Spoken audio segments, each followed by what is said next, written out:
Mr. Dorsey is planning to return to us imminently. Perfect timing. Good afternoon, ladies and gentlemen. Welcome to our March 22nd recess meeting of the Arlington County Board. This is Katie Crystal, Chair of the County Board. I'm joined today by Vice Chairman Christian Dorsey, Mr. Carantonis, Ms. Garvey, and Mr. DeFranti. We will begin with some recognitions and proclamations, moving then to appointments, followed by board member reports, regional reports, and we'll hear from the manager with a few items today. We are fortunate to have quite a few items to cover, I think about 15 in total. So although we don't usually adhere that specifically to it, I'm going to roughly keep an eye on time of our general 5 to 7 minute custom and gently invite everyone's partnership by reminding us when we've gone a little in excess of that. So without further ado, we have to kick us off today an exciting anniversary for our neighbors and an important institution in Arlington as for the Commonwealth. George Mason University is turning 50. Doesn't look a day over 45, and we are so glad to be able to celebrate George Mason with a proclamation today, recognizing this exciting anniversary. In 1972, actually April 7th of 1972, Governor Linwood A. Holton signed House Bill 210, which established George Mason as a freestanding four-year public institution of higher education. And of course, in the years since, they have become a fixture throughout the Commonwealth and a really important part of our landscape here in Arlington County. So I will read the following proclamation, and then we are delighted to have a number of representatives from George Mason today. We'll ask you to join us for a photo so that we can celebrate together. Whereas George Mason University will celebrate its 50th anniversary on April 7th of this year, whereas George Mason University operates 3 campuses in the Commonwealth, including the Arlington campus, which was established in 1979, whereas on April 7th of 1972, a contingent from George Mason College met with Governor Holton in Richmond to sign the bill that established George Mason University as a freestanding four-year public institution of higher education. And whereas Rector John Tilhazel helped establish Mason School of Law, located in Arlington County in 1979, whereas George Mason University achieved Level 3 management autonomy in 2021, the highest level of management flexibility granted to public institutions of higher ed in Virginia, and whereas George Mason is the most diverse, fastest growing, and largest public four-year institution in the Commonwealth, serving over 39,000 students, of which 24% of undergraduate students are first-generation college students, and 1 in 12 are affiliated with the military, with nearly 11,000 staff and faculty, and more than 215,900 alumni, including 135,300 currently in the Commonwealth. Now, therefore, it is my pleasure as chair of the Arlington County Board, in recognition of the many bonds between Arlington County and George Mason University, particularly in regard to the Arlington campus, to commend and recognize George Mason University's 50th anniversary, so that throughout this year, the Board of Visitors, alumni of George Mason University, local governments, advisory committees, and interested citizens can join us in celebrating its many years of growth and remarkable achievements. Congratulations. Well, if you'll join us, we'll take a picture.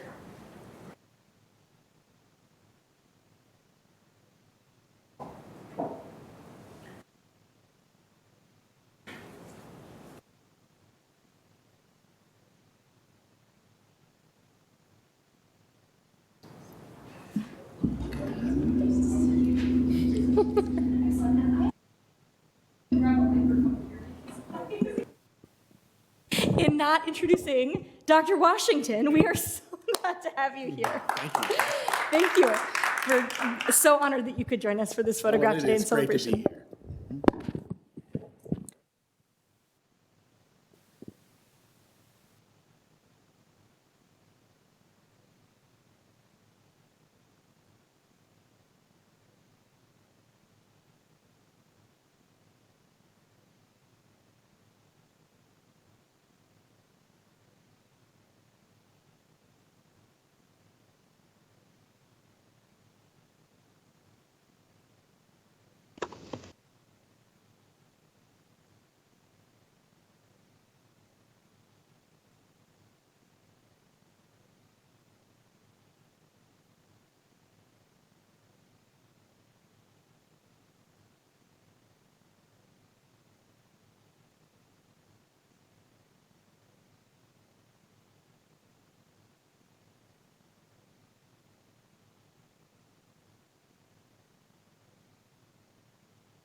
We have one other recognition proclamation today, and that is the recognition of Emergency Management Professionals Week. We are fortunate to have a few excellent emergency professionals here in Arlington County, and we're so glad to be able to commemorate them with this recognition. The proclamation reads as follows: whereas the emergency managers of Arlington County and the Commonwealth of Virginia work tirelessly behind the scenes to build safer, stronger, and more resilient communities in the face of natural disasters, terrorism, pandemics, civil unrest, and other threats and hazards.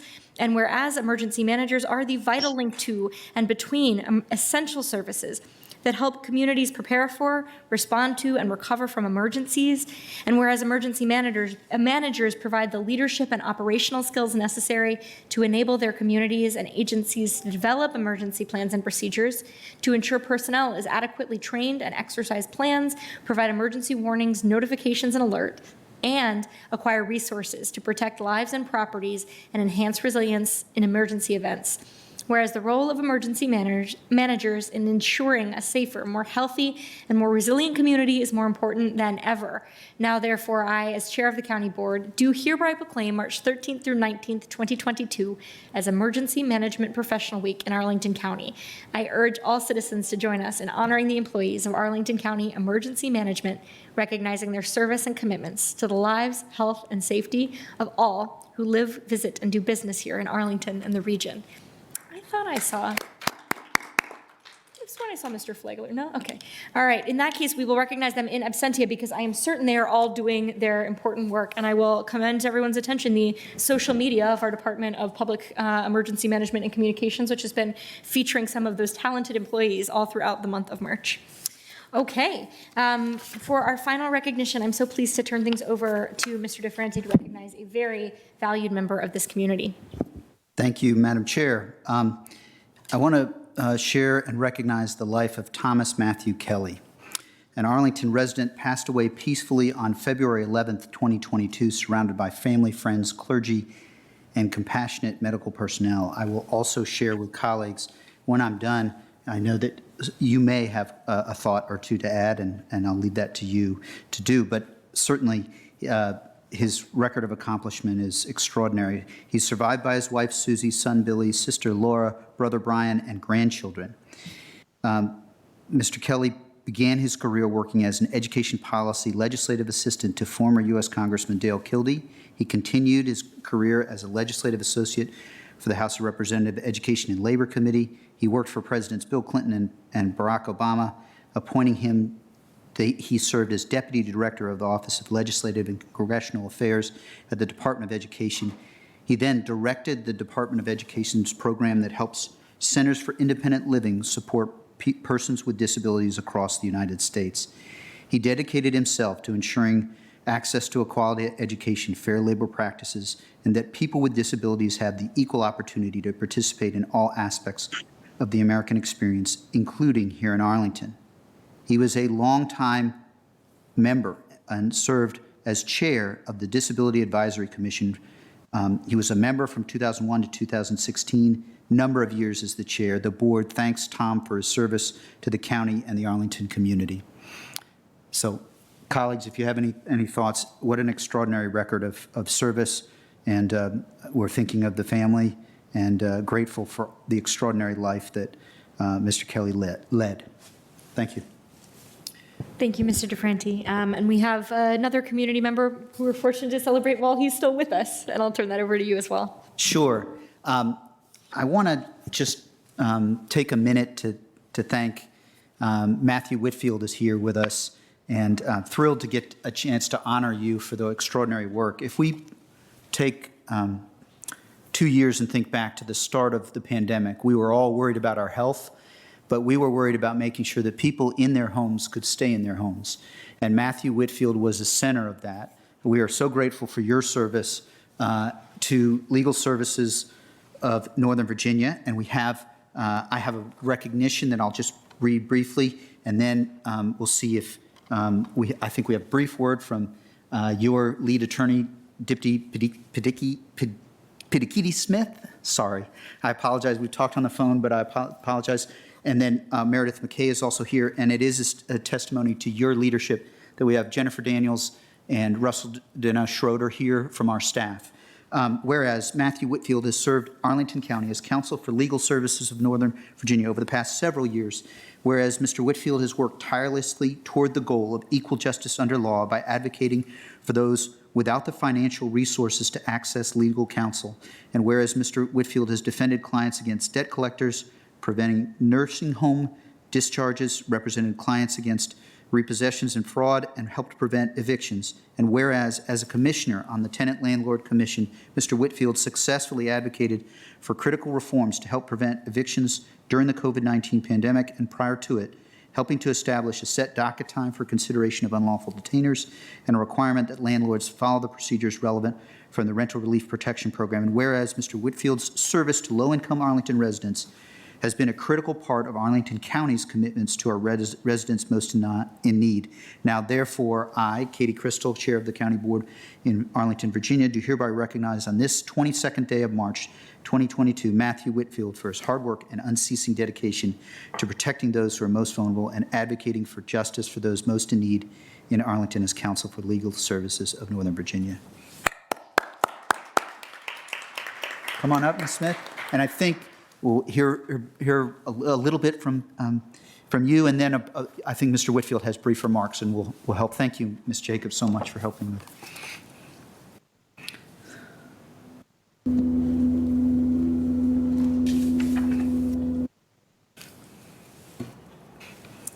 Good afternoon. I will try to be brief, but I'm an attorney, so.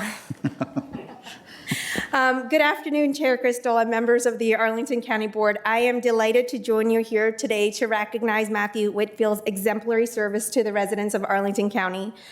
I asked my colleagues how they would describe Matthew. The top responses were hardworking, humble, has good attention to detail, and is a great legal researcher. As a housing consumer and elder law attorney, Matthew helped hundreds of clients by preventing evictions, stopping fraudulent debt collectors, and drafting advance directives for critically ill clients. Matthew is a legal aid justice warrior. I want to add an additional word. Matthew is a leader. Legal aid plays a distinctive role in our legal system and our community. To advocate for our clients, we must understand the law, the history, and the impact of poverty and the role of systemic barriers in our lives and our clients' lives. Matthew is perceptive. He's perceptive in recognizing issues as symptoms of root causes and creating solutions to address root causes using multi-forum advocacy.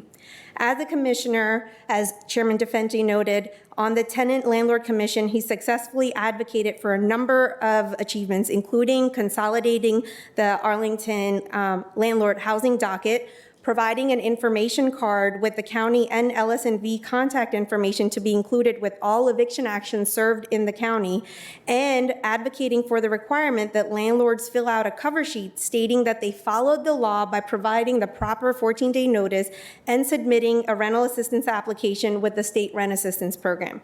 These systemic changes will allow the community to access services and information that can help resolve cases before eviction.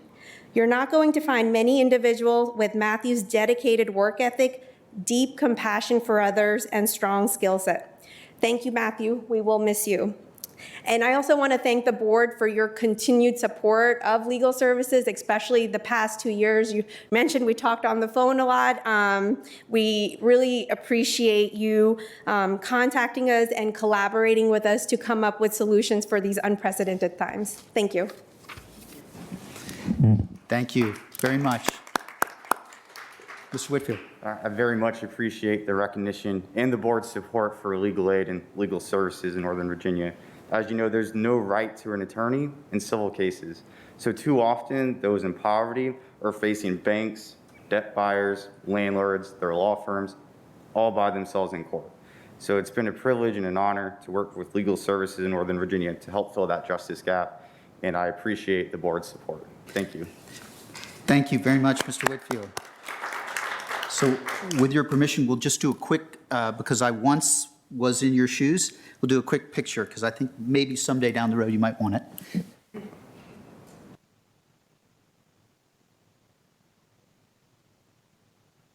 Meredith.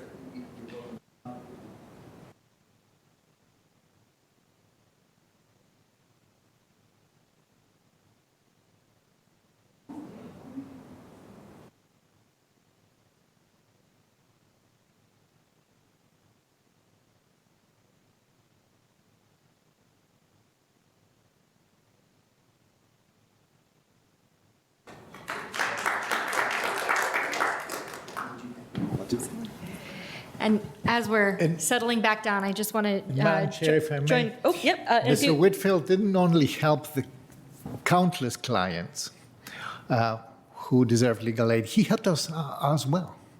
He helped us actually understand and be up to speed with how this evolved during the eviction crisis. Thank you so much for this. And I was going to join, actually, Mr. Whitfield, thank you. I mean, it really down to the point of coordinating with our housing team, I know, to provide services outside the courthouse or the courthouse door. I cannot imagine how many people were able to stay in their homes as a result of your not only legal expertise, but your tactical savvy.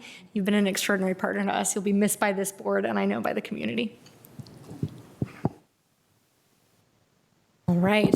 So that moves us into appointments. We have a very special set of appointments today, in fact. So I'm actually going to turn things over to two of my colleagues, Vice Chairman Mr. Dorsey and Mr. DeFranti, the liaisons to our Community Oversight Board, to introduce some appointments we're about to make.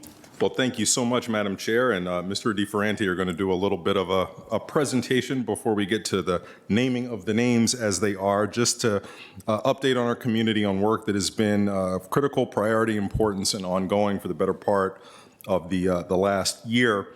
We last updated the community in January on our progress toward constituting our Community Oversight Board, which we, by code ordinance, enacted last July. And we have reached the milestone day where we have identified all 9 members, 7 voting and 2 non-voting, who will constitute the COB. And I'll just take a minute to go through the history so that everyone can be grounded in where we are. If we can move to the next slide. The scope of the COB was outlined in ordinance in the county code. And that ordinance language, some of which is excerpted here or summarized here, is essentially describing what are a tripartite set of functions for the COB. It is at once an advisory board that advises the county board, much like the many county commissions that we have already. It is in that function to evaluate the practices and the policies and the outcomes of the police department, to provide us with an annual report on any recommendations that they may have for change. It's also charged with being a vehicle for the public to get a window into that work and to make themselves and their actions and discussions available to the public for participation.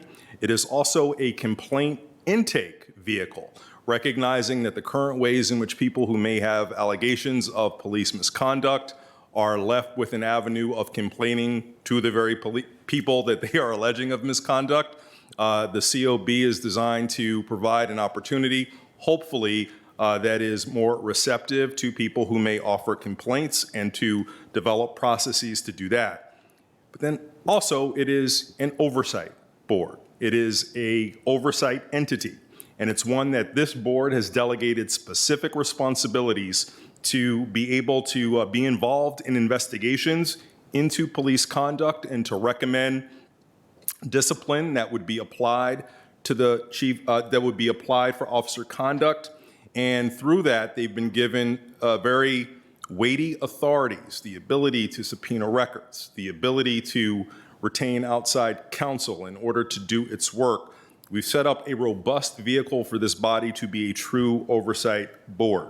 So if we can go to the next slide, just to give a timeline of how we've gotten from the beginning to where we are now. So the police practices group, and we are forever in the debt of everyone who participated in that group, and Rodney Turner, Saul Reyes, Captain Latasha Chamberlain, and I may be missing another who participated in the initial set, Kent Carter, who participated in the initial set of recommendations. And Kim Phillip, right, stayed with us to the very end to help look at the 100 individuals who raised their hand and wanted to apply to the COB board, and allowed us to pick the very best, who we will present to you very shortly. So the PPG issued their report and their recommendation. What then followed were engagement sessions to share that work and get further feedback. We adopted the ordinance in July, and for the better part of the fall of 2021, we accepted applications for people to join the COB.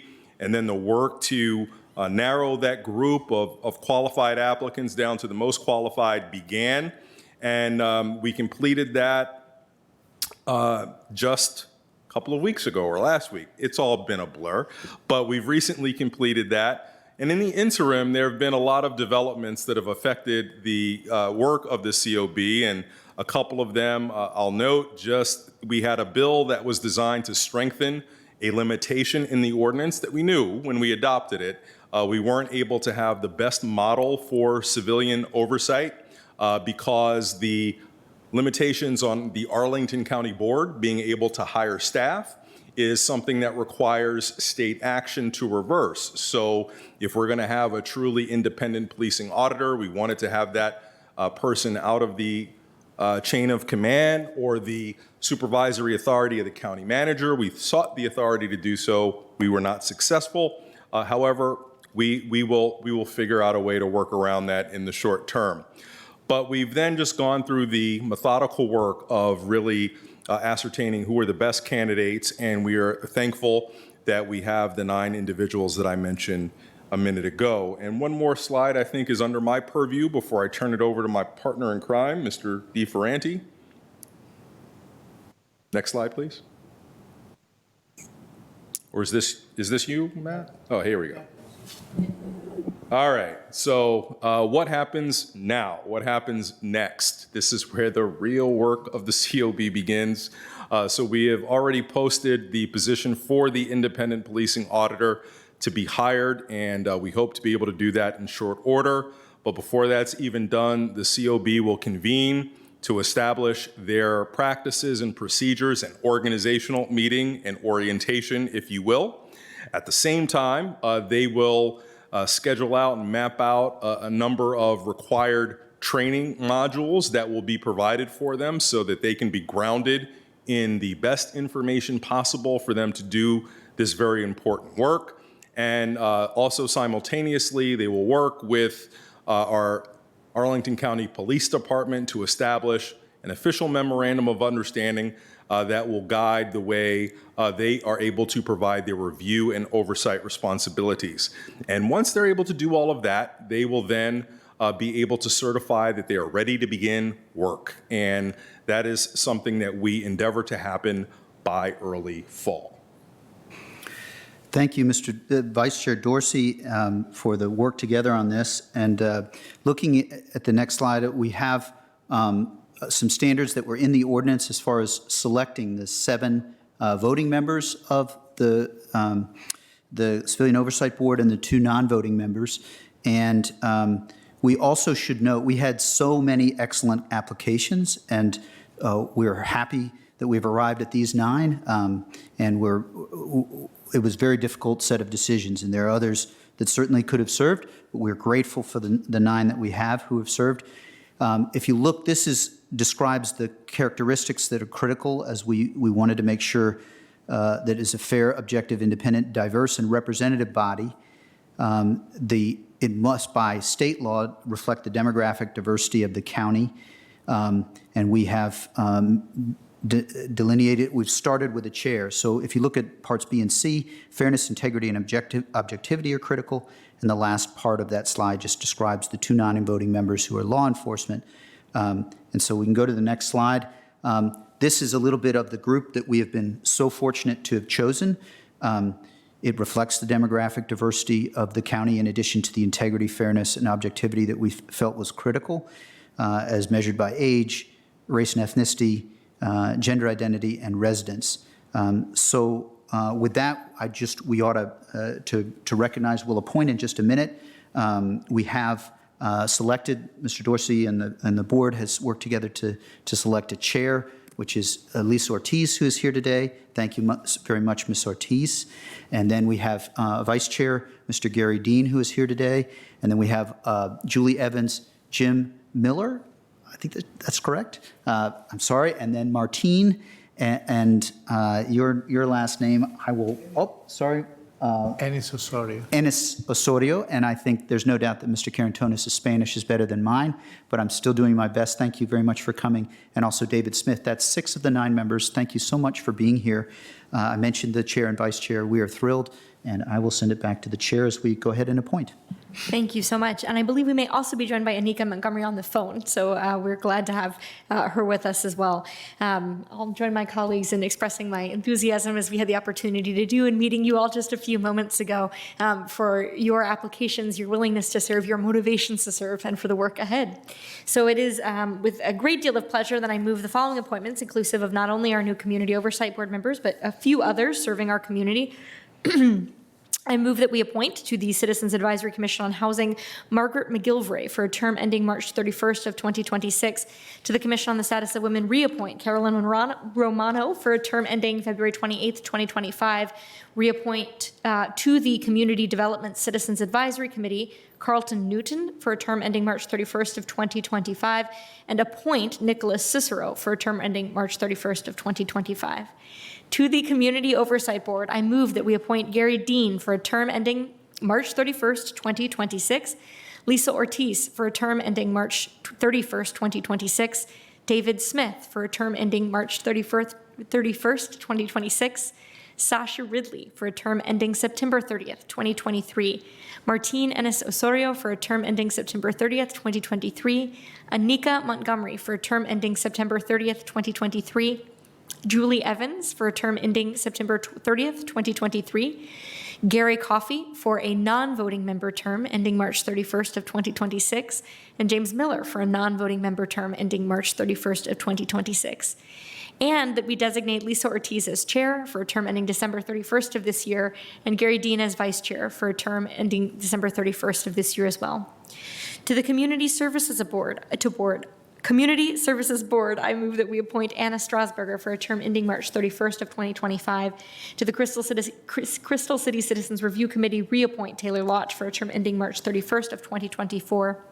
To the Economic Development Commission, appoint Stephen Manlove for a term ending March 31st of 2025. To the Fiscal Affairs Advisory Commission, reappoint Samuel Rice for a term ending March 31st of 2024. To the Human Rights Commission, appoint Fatima Argun for a term ending March 31st of 2025, appoint Stephen Klein for a term of the same, and appoint Christopher Wimbush for a term of the same. To the Technology Commission, I move that we appoint John Johnson for a term ending March 31st of 2025, and to the Tenant Landlord Commission, appoint Matt Royer and Julio Basurto, both for terms ending March 31st of 2025. I believe that needs no second, so I will call for a vote. All those in favor, please say aye. Aye. Any opposed? That carries unanimously. Congratulations and thank you to all who are serving or re-upping.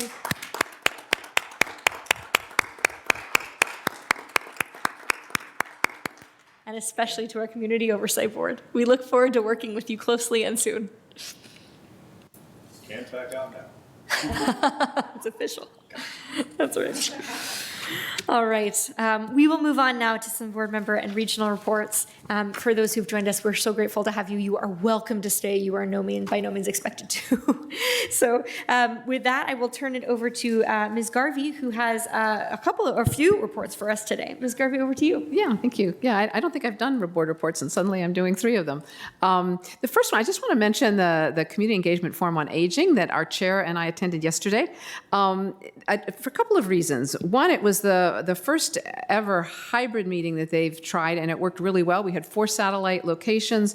We had translations services into Spanish, Vietnamese, and Korean. Turns out in listening to things, about 25%, a quarter of our elderly population speaks a language other than English. So translation is really important. We had a dynamite speaker, Dr. Joan Vernicos. I think she's 88 years old. She was the director of NASA's Life Science Division for a number of years. She also, she and her husband began the first white chocolate truffle making in Europe. What a spread! She also was the person who determined that John Glenn can go back into space, I think at age 77. She's an amazing woman. She's written a book, and this is actually for my colleagues. I'm doing this a little as a PSA. The book's called Sitting Kills, Moving Heals. And in a lot of research, what she's found is that it's really important to get up and move around.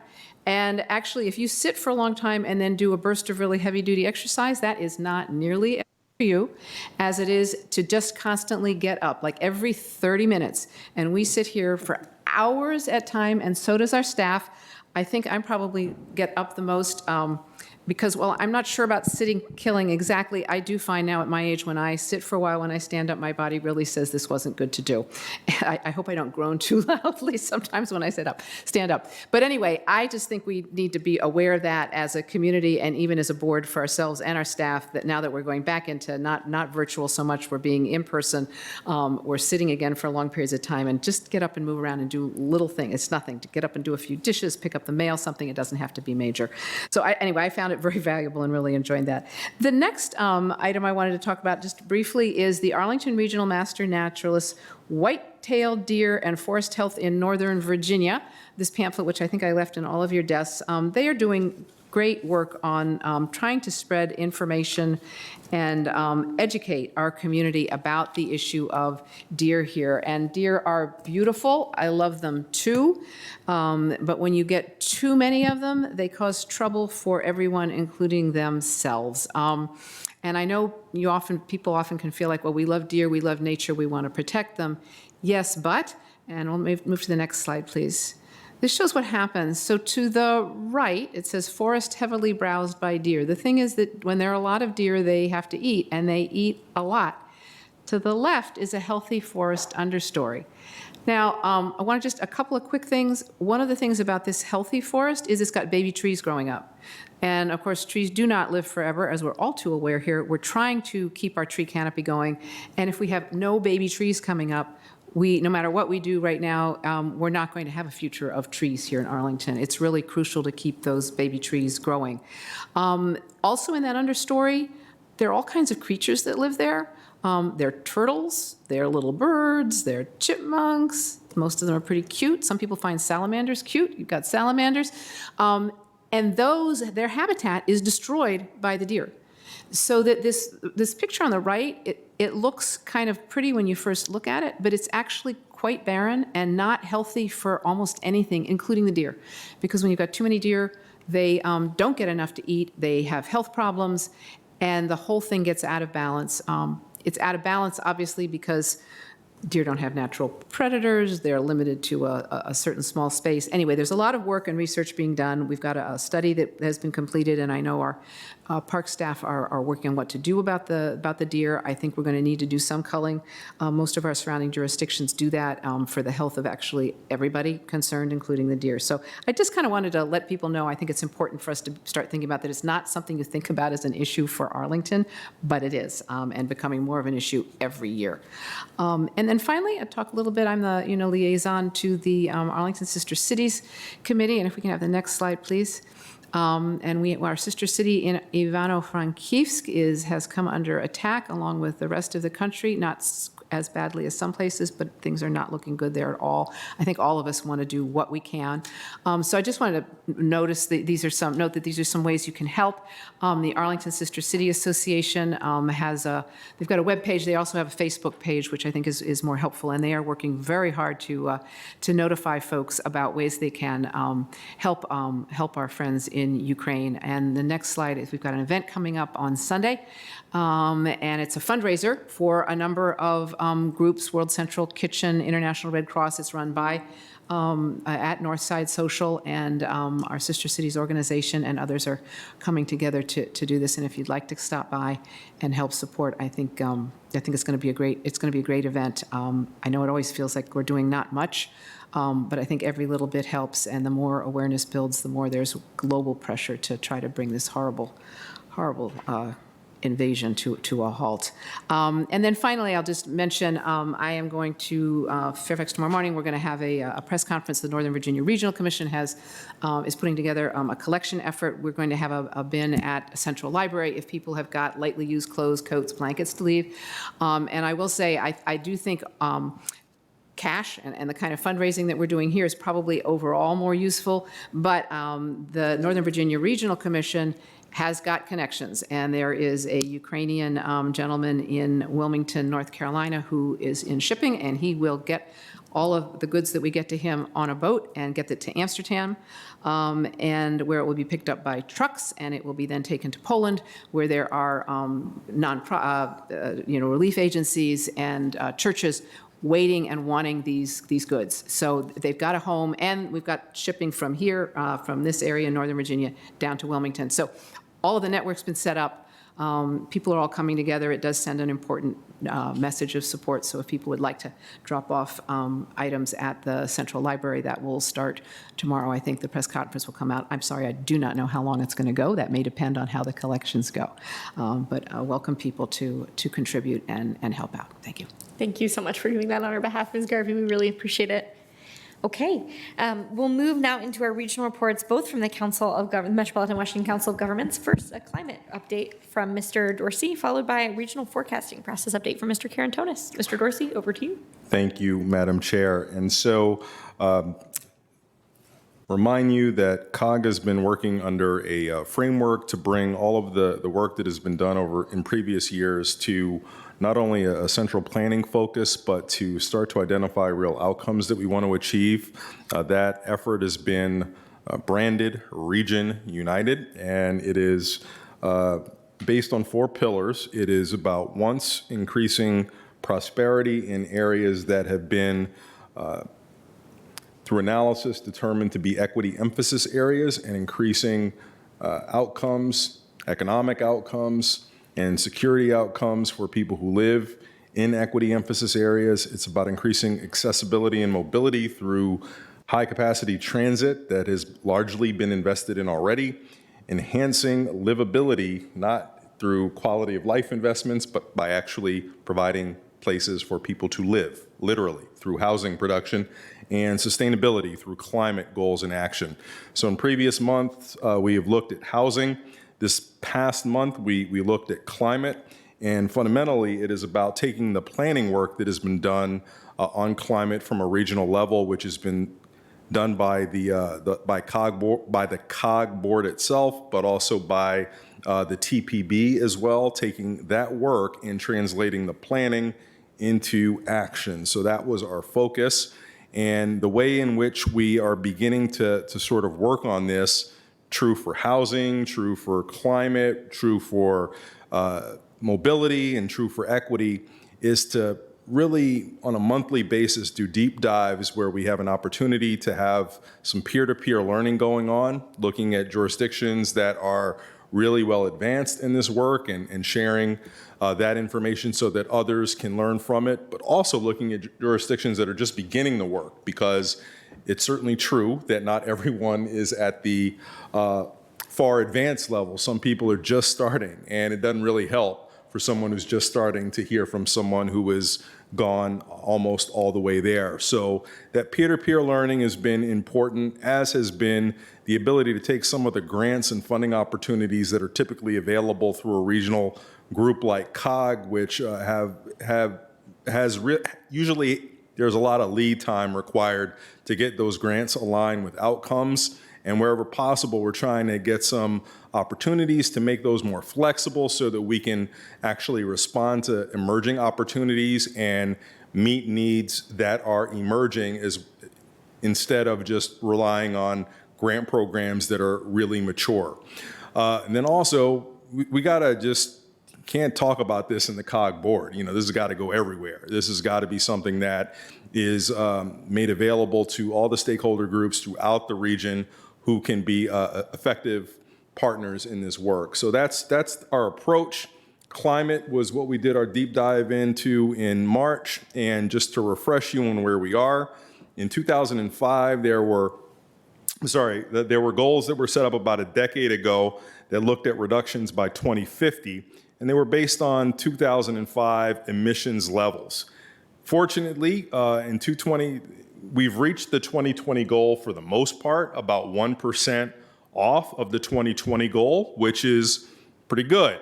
However, the goals get more ambitious and harder over time. And in order to reach the 2030 and the 2050 goal, the technical term is we really have to step up our game.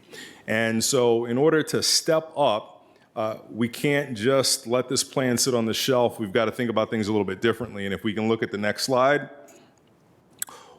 one of the areas that we think is prime for stepping up our game is looking at accelerating a few key opportunities in the electricity sector. And so accelerating EV deployment and the infrastructure necessary to have EVs functionally deployed throughout the region is an area where I think we can provide some regional support, but also take over some of the regional planning, because it really doesn't make sense for every jurisdiction to come up with its own EV infrastructure plan, since people do have this ability to kind of travel from jurisdiction to jurisdiction. So we have to think about this as a regional network and not just a jurisdiction by jurisdiction approach. And also, as we think about the goals that we have outlined in Arlington already and are already largely achieved in terms of sourcing our energy from 100% renewable sources, that is not common. We need to make sure that that is something that's achieved throughout the region. So sharing those best practices, but also then identifying key opportunities that the region has to get to those goals is a key area of focus. And then, as we talked about a lot in Arlington, a lot of our emissions reductions targets are going to come from the built environment and making buildings more energy efficient. And we are by no means, as a region, at the A+ level of where we need to be in order to see that incentives, the carrots or regulations, the sticks, are where they need to be in order to get the kind of building energy performance that we need. Next slide, please. And to support this work, fortunately, it's not going to be up to us to figure it out on our own. There's a lot of money available through the bipartisan infrastructure law that can make possible some real growth for our region in these areas. Here are a few of the programs, and as you can see, they have substantial amounts of dollars that are available. Not all of it is formula. Some of it is discretionary, so the best projects can emerge, the best opportunities can emerge, and it's our guiding belief that it will make a lot of sense for the National Capital Region to combine as a potential grantee for a lot of these initiatives if we're truly going to do something to scale to make a difference. It doesn't make any sense to have Montgomery County competing for dollars and Arlington competing for dollars. And maybe as a region we can come together and have a stronger case to be made for a significant share of those discretionary funds. So that's the focus. I think that's it in terms of my slides, and just happy to share the work with you. And the planning framework has been put together into a layperson-friendly format. I provided copies at each of your desks, so enjoy some light reading when you go home this evening, and thanks for the opportunity. Thanks, Mr. Dorsey. And with that, speaking and quite related, we'll turn it over to Mr. Karantonis about the regional forecasting process happening at Council of Governments. Thank you. And what I'm going to present is not, very far away from what Mr. Dorsey has just presented. It's actually looking a little bit behind the scenes and how the Metropolitan Washington Council of Governments is actually preparing to support these policies and to support the work that all our metropolitan jurisdictions are doing to reach, to get closer to these goals. I mean, the 2020 emissions goal, we have now almost gotten there, 18.5. But that included the year 2020, which was a very low emissions year. But anyway, so one of the prerequisites to do proper planning in the metropolitan region and being able to coordinate different jurisdictions at different levels of problem solving ability, etc., is to it's the update of our regional econometric model. This is basically our planning base, the quantitative system with which we can predict how much housing are we going to need, what kind of transportation policies do we need to have in place in order to get to our goals. And the econometric model, the prerequisite to having a regional econometric model is to gather together, consolidate the local forecasts. So everything that I'm going to report today, or convey today, is based on putting together, consolidating existing policies. So this is stuff that local governments have already committed to do. So this is pretty accurate in a sense that it is not wishful thinking what that goes into the model here, but actually approved there are approved land use decisions, transportation decisions, and other. Typically, this econometric model covers a span of 25 years. The current span is from 2020 to 2025. So COG is preparing now to a new round of that to start in 25, going on until 2050. Note to that, 2050 was also our ultimate goal in reducing emissions, which we talked a couple of times of how tough this will be. Next slide, please. So the raw data, according to the current prediction for the current 25 years, which started in 2020 and goes to 2045. We are a region right now of 3.3 million. These are 3.3 million jobs. This is a lot. I mean, we have talked here in Arlington about how much the impact of 27,000 Amazon employees will be, but it is always important to put it into context. And we are expecting the current model with the current update, this year's update, is expected to grow to 4.2 million jobs. Population, we are at 5.7 million people region. We are expected to grow to 7 million, and the number of households from 2.1 million to 2.6 million. All in all, this growth rate is about 25%. So we are a 1% a year in average growing region. This is not too fast. This is not amazingly high. This is actually a very manageable pace, but we see already that even with this 1% per year, how much of an effort we have to put in housing and transportation, environmental policy, et cetera, et cetera. Next slide, please. The regional forecast, I wanted to include this couple of slides here, this slide and the next one, to just situate people and our we have a public discussion here of how fast Arlington County is growing, where Arlington County falls in the general spectrum of the region. Here is it's a projection of household growth according to the current model again.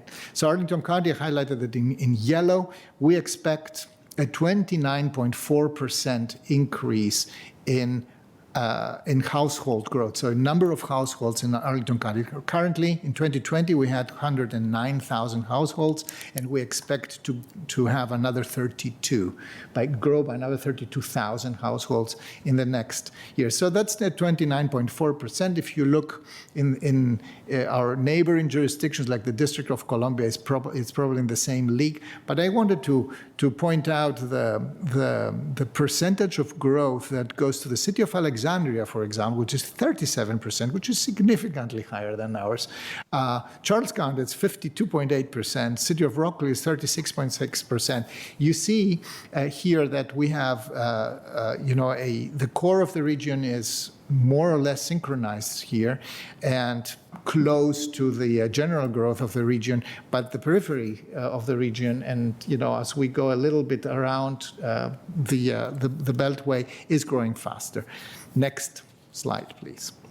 This is the employment growth, which has been, we have been talking a lot about that. We know that jobs are driving growth.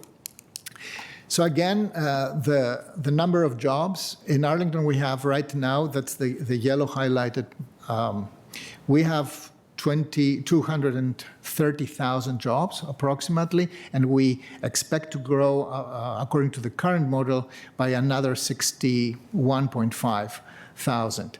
So this is a 26.8% growth. This rhymes a little bit with our population and household growth. We are still a 1-point-something average growing jurisdiction. But look, for example, Loudoun County and Prince William County just behind us, 36.8 and 56% as a dynamic of our southern neighbors. This, I think, is remarkable, and it's worth looking at that, because it also, if they grow in jobs like that, the infrastructure that has to connect the region has to be at a very different level, for example, if indeed this forecast is accurate, and I have all the confidence that it is pretty well done. Next slide, please. Mr. Karantonis, as promised, this is the aforementioned gentle reminder that you're now in excess of 7 minutes. I will just talk a little bit about vacancy rates, because these are the variables that go into the current projections. In Northern Virginia, we have seen what we have seen here in Arlington, which was an increase of office vacancy rates, was significant. We are at 16%. In Arlington, we're a little bit above that, so this is something to be concerned about. Next slide, please. The office occupancy, so how many people return to work right now? And that was an interesting insight for me, because we have a way to tell how many people are actually swiping their badges and go into offices. And this is now, look, in December 21, it really bottomed down like 17.5% in our region, in 15% in our region, and then it's climbing up slowly. We're at 35%, so barely 1/3 of office workers are back in their offices. Next one. Return to work preferences among current teleworkers. 65% wants to go back to work, but to commute only some days. So a hybrid model is here really the winner. This is among current teleworkers. We have had a lot of conversations about the future of our office market based on what happened during the pandemic. This is actually giving us a first glimpse of how people think about going back to work. And the next slide, please. And here is telework preferences by age. And this is interesting to me, because we see that approximately 50% wants to go back to work as we knew it. So always to, 5 days a week to an office. But different ages see that differently. So I was very surprised, for example, that in the bracket of 18 to 29-year-olds and 30 to 39-year-olds, only 19 or 21% want to keep teleworking as they do today. That is completely 100% teleworking, while slightly older folks, are significantly higher in their propensity to want to stay at home. So, that tells us a lot. Chair Crystal knows about what one variable would be about that. Who has the youngest children, for example, in the household. But we don't know that. I was just amazed to see the difference, as well as to see there is still a significantly higher resilience than I expected for traditional going back to the office preferences. And that would conclude it.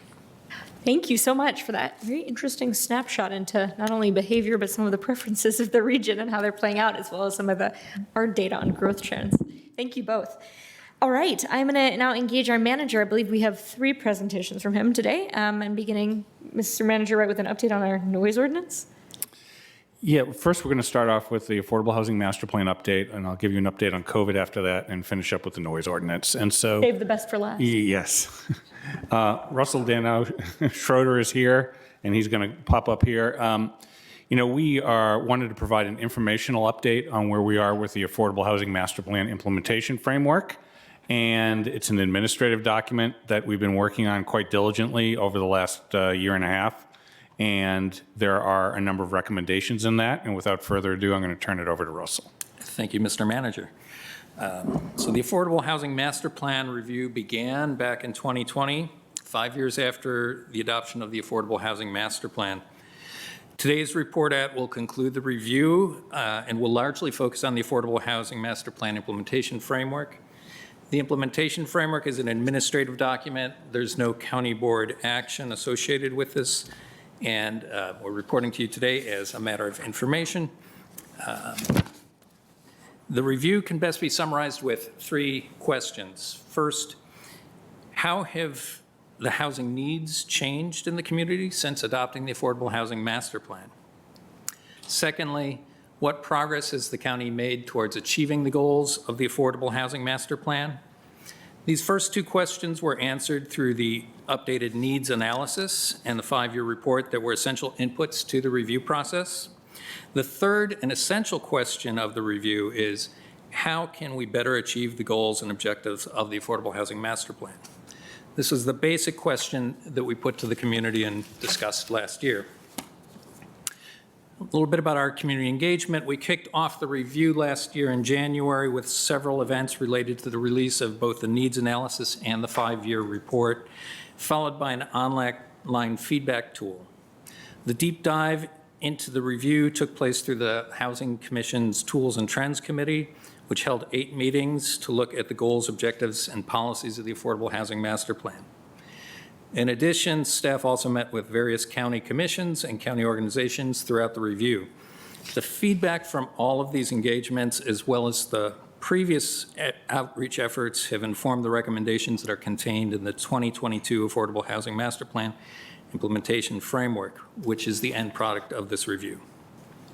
This, however, is not the end of our community engagement, but rather the beginning. As we begin to implement the various activities identified in the implementation framework, there will be additional opportunities for future engagement using our ever-evolving approach to community engagement, including intentional outreach to renters and other groups that have traditionally been harder to reach. What is an implementation framework? An implementation framework identifies the activities and programs that the county will employ to achieve the adopted county policy. It's an administrative document, as I mentioned earlier, that is guidance from the county manager to staff that helps to focus the county's actions in response to the policy established by the county board. Another way to think about this and the relationship between the master plan and the implementation framework is that the master plan identifies what the county hopes to achieve, while the implementation framework focuses on how we will achieve those policies. The updated implementation framework contains approximately 51 recommendations. Many of these actions are already underway. Some of the actions will be relatively quick and easy to implement. Others will be much longer with much more involved processes. The key themes of the implementation framework: first, a greater focus on affordability for extremely low and very low income households. A focus on the quality of our committed affordable inventory and tenant services. Greater intentionality in incorporating equity into our work, testing our approaches and results by asking who benefits, who's burdened, who's left out, how do we know, and what did we do or what are we going to do? These questions will be particularly relevant as we begin to rethink our approach to home ownership through a home ownership study. So these slides are rather dense, and I'm not going to go through bullet by point, but I will focus on my remarks on the highlights. The first area of recommendations is around our approach to the production, preservation, financing, and operations of committed affordable housing, beginning with a recognition that realizing the Affordable Housing Master Plan's goals for affordable housing supply will require greater financial resources. The needs analysis that I mentioned earlier also shed light on the need to better match our affordable housing efforts to the needs of the community. And so we'll be looking for every opportunity to provide deeper affordability to meet the needs of households with incomes under 40% of the area median income. Also, the experiences over the last 2 years has led us to focus greater attention on the quality of our committed affordable housing. To this end, we are working on a long-term strategy for improved oversight and tenant support at aging committed affordable properties that include conducting capital needs assessments, increasing the number of physical inspections, among other actions. So our affordable housing efforts will continue to advance the county's other priorities, and we will continue to incentivize measures that align with the community energy plan. Supporting the conversion from carbon-based, carbon-free systems and appliances and committed affordable housing will help the county achieve these and other goals, particularly fitting given the presentation by Mr. Dorsey earlier this evening. The second area of recommendations focuses on land use policy tools. Now, these should look very familiar to you, as these were all included in the Planning Division's work plan that was presented to you in a work session last month and were discussed at that time. But I would like to highlight one of these, which is the Affordable Housing Ordinance Review. There has not been a thorough review of the ordinance since its passage in 2005. We will be looking at how the ordinance is performed, with particular attention to whether the alternative mechanisms for compliance, particularly the cash contribution, are relative in value to the provision of on-site affordable units. The third area that we're looking at with the implementation framework is housing services and assistance. The Department of Human Services is beginning a review of the housing grant program, which will look at the effectiveness of the program in meeting the housing needs of disabled, senior, and extremely low-income households, and to develop possible program adjustments. We'll be expanding our efforts to provide tenant services and supports as part of that long-term strategy for improved oversight and tenant supports at our aging CAF properties. And we'll be developing new ways to receive feedback from tenants of committed affordable housing to make sure that we're in touch and can better respond to their situations.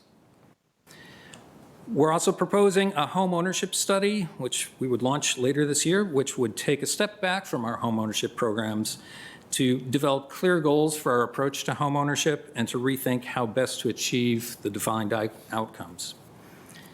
Later this year, we'll be bringing forward an amendment to the county's human rights ordinance to add source of funds protections. The addition of source of funds designation is important as it provides greater opportunities for households receiving rental assistance to choose where they live. In addition to these recommendations for existing and new activities that I highlighted today, the county will maintain the established tools, programs, and services that the county has developed over the years to address our community's affordable housing needs. Some of these include the Tenant Assistance Fund, homebuyer education, eviction prevention, code enforcement. It's a long list. I won't go through them all. So to recap some of the key themes of the implementation framework, first, a greater focus on affordability for lower income households, attention to the quality of our committed affordable housing inventory, expanding tenant services, incorporating equity analysis across the board in all our work, and rethinking our approach to home ownership. Now, for those who would like to learn more, the 2022 implementation framework can be found on the county's website by searching for Affordable Housing Master Plan Review. Back to you, Mr. Schwartz. Unless the board has any questions? I think we may have a little questions and discussion. I saw Ms. Garvey's line on first. Yeah, I wasn't going to ask. You probably have some good questions. I'm just struck by the kind of much more holistic approach. I think it's great. Looking at the tenant supports, looking at the inventory as a whole, and rethinking home ownership. I'm just really pleased to see the approach, and just want to say thank you. No insightful questions. Thank you. Thanks, Mr. Dorsey. No insightful questions here either. Just a thank you. This is really nice suite of work, and I think the timeline makes sense and is pleasing, at least to my ear. The question really is about how are we going to rethink home ownership? I mean, this is something that's kind of vexed lots of people for a very long time due to the complex nature of various models that you have to bring home ownership to people who are income constrained, financing issues and limitations for us to exert control over those. Is that it? Like, we're just going to sort of put everything in the blender and hopefully come up with something? Well, we'll be coming forward with a scope on that very soon.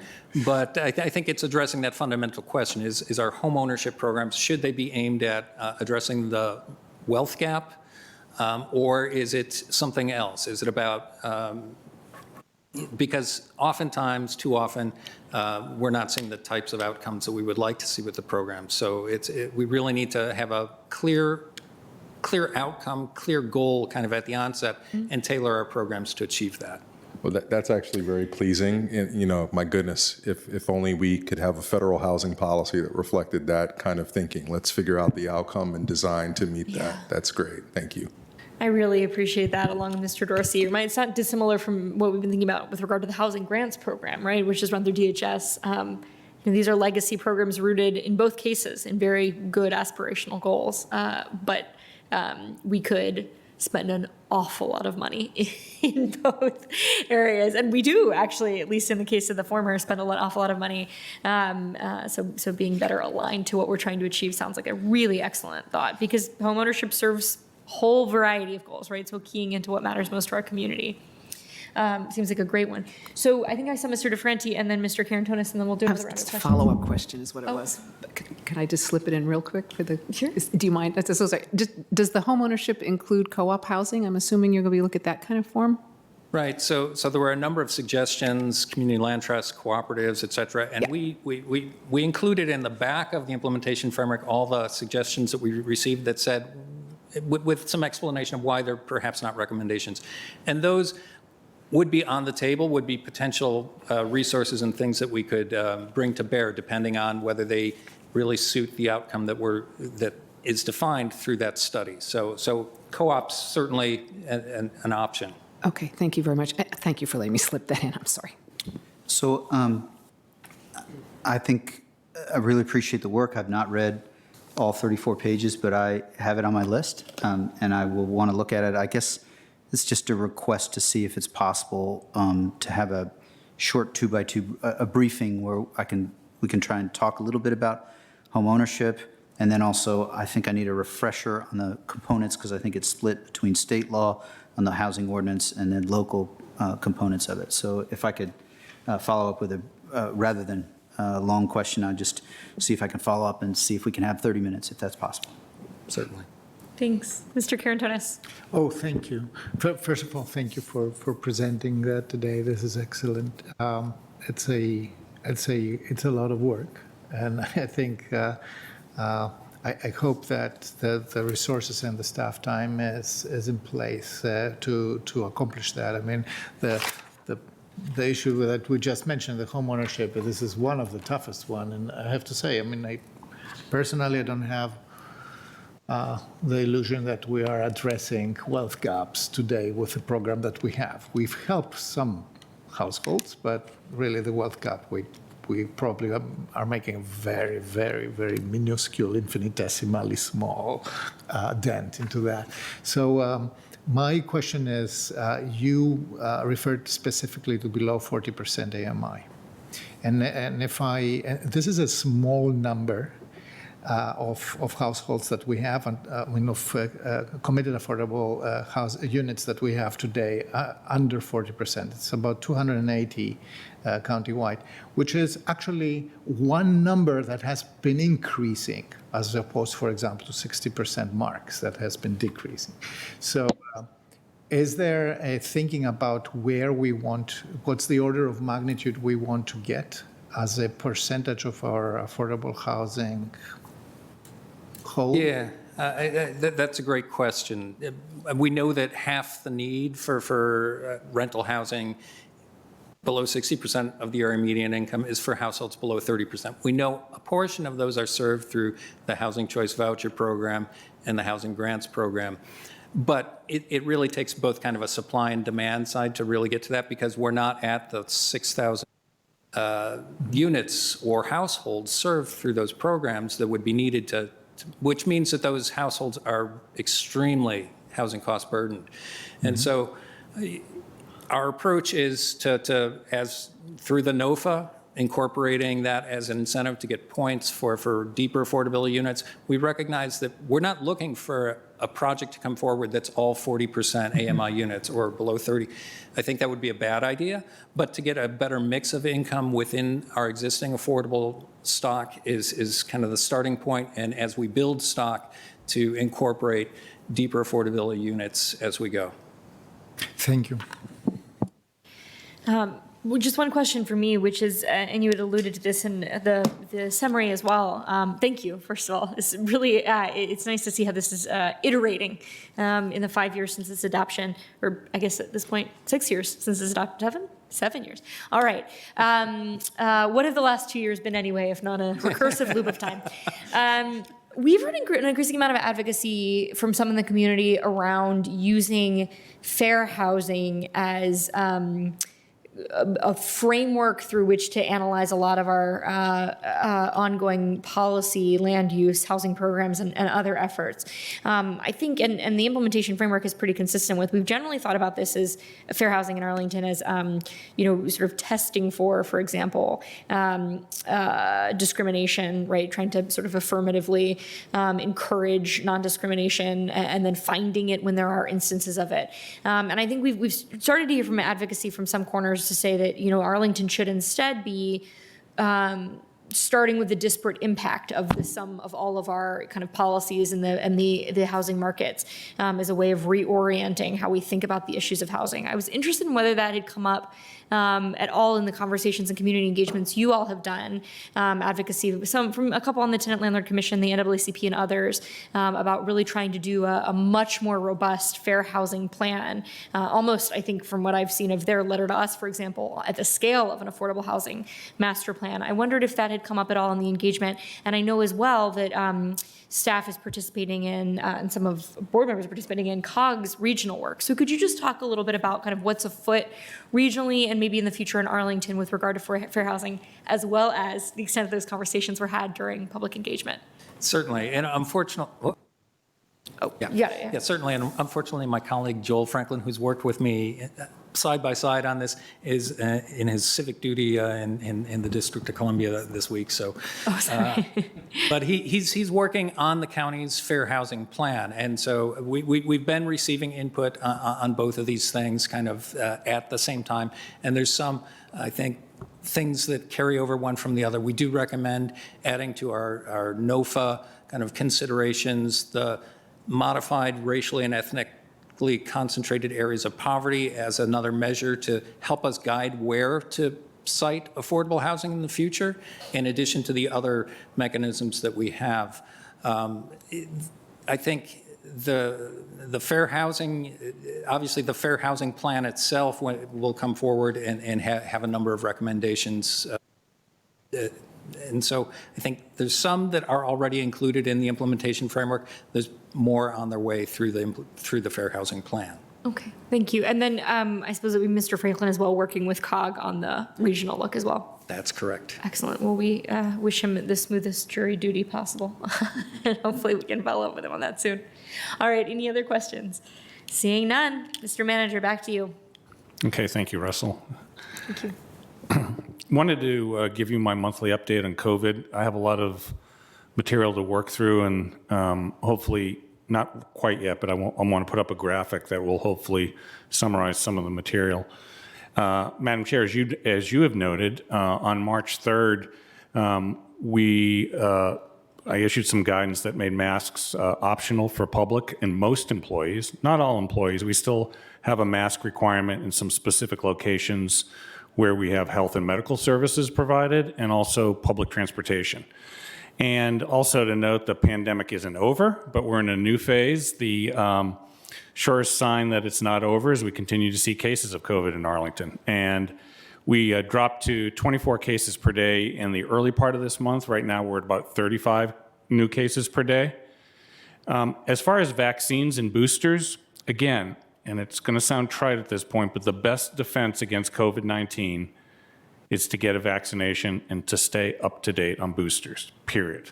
We have 87% of our residents who are 5 years and older have at least one dose, and 78% fully vaccinated. Boosters continue to be recommended for everybody over the age of 12. And this week, the Virginia Department of Health sent text messages to all Arlington residents who are eligible for a booster shot to remind them. And these voice or text messages, I know we get a lot of stuff. These are actually legitimate messages from the Virginia Department of Health. They're not a hoax or a scam. And please pay attention to that. And if you can get a booster, please do it. There's a lot of conversation out there now in the public about a second booster, and conversations about whether the federal government has enough money to do that. So an update on that, the FDA is going to be holding a meeting on April 6th to discuss the next steps on a second booster, and there are proposals in from both Moderna and Pfizer on that, and our public health clinics will be ready whatever the decision is. And I know, as I've mentioned before, happy to report that our county government employees are in full compliance with the policy I issued about either being vaccinated or receiving an accommodation. Now, we had, let's see, a little bit more information. We have about 198,000 vaccines that we've done here in the county, 100 pop-up events, a whole bunch of work still going on in contact tracing. And, we recognized just this past Saturday all the work that not only our staff have done, but the members of the community and the Complete Vaccination Committee. And at a nice but yet somber event we had out here at Courthouse Plaza. What I wanted to do, if I can ask the county board clerk to put up the graphic, it has a lot of information on it. I'm not going to read it for you. We will make this available on our website. It talks about the number of doses, the kinds of supplies we've distributed, and the amount of assistance that we've received as we know we're at the 2-year anniversary of my signing the declaration of local emergency. I did want to finish up with what I consider some good news. Well, actually, one thing first. The baby vax, or the vax between 0 and 5, we still are in a holding pattern on that. We don't know what's going to happen. As I talked to Dr. Varghese just a couple of hours ago, and we're all making educated guesses. It might be a 3-dose regimen. It might be authorized next month. It might be a 2-dose regimen authorized in May. We really don't know, but we'll be available and ready to work with all our doctors in the community and making sure that we can administer that. I did want to... Set that up, Mr. Manager. I really thought you were about to be break news this afternoon. No, not really. Gonna I be so apologize. 2 other sets of information. One is, this is a snapshot about how we've been doing in the last 3 months on the number of people who've been coming to our clinics to get vaccinations. And the 3rd week of January, the week ending January 22nd, both at Walter Reed and Arlington Mill, we had a total of 963 people show up for vaccines. For the week ending February 19th, we had 239.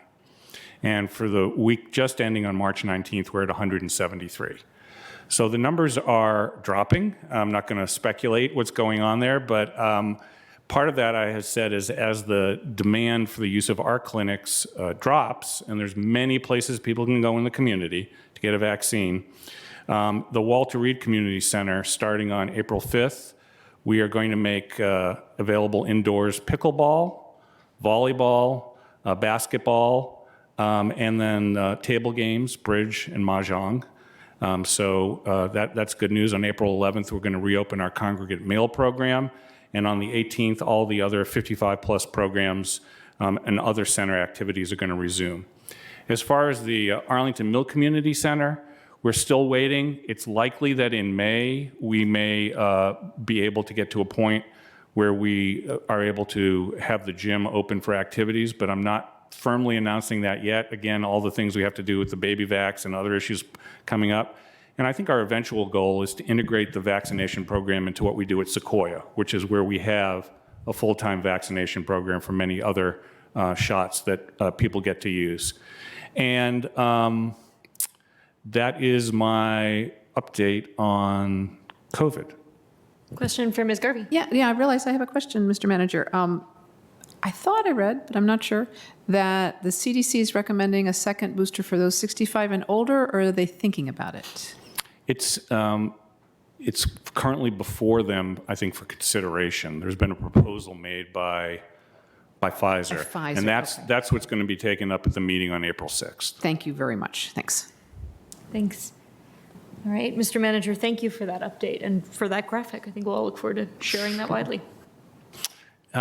Last item, I'm going to ask Caitlin Thomas. I think she's here virtually. I said on Saturday I would give you an update. We had a public speaker come and talk to us about North Nelson Street House and sort of the cul-de-sac up there and some of the issues going on. So I'm going to ask her to give an update. And when she's done with that, I actually will have something to talk a little bit about on the noise ordinance. So Caitlin, are you there? I'm here. Good afternoon. Hello. Hi. So we have pulled a few different enforcement levers. when it involves police, zoning, and commissioner of revenue. Most of us, the residents already know, but police have responded multiple times, and we are still encouraging neighbors to call in the future for disturbances and any kind of other perceived illegal activities. Zoning has actually been out there twice now. They've conducted a very thorough investigation, met the owner twice, and even performed an interior inspection. Zoning determined it was owner occupied. There was enough evidence for that. And the owner was compliant and has intentions of being a good neighbor going forward.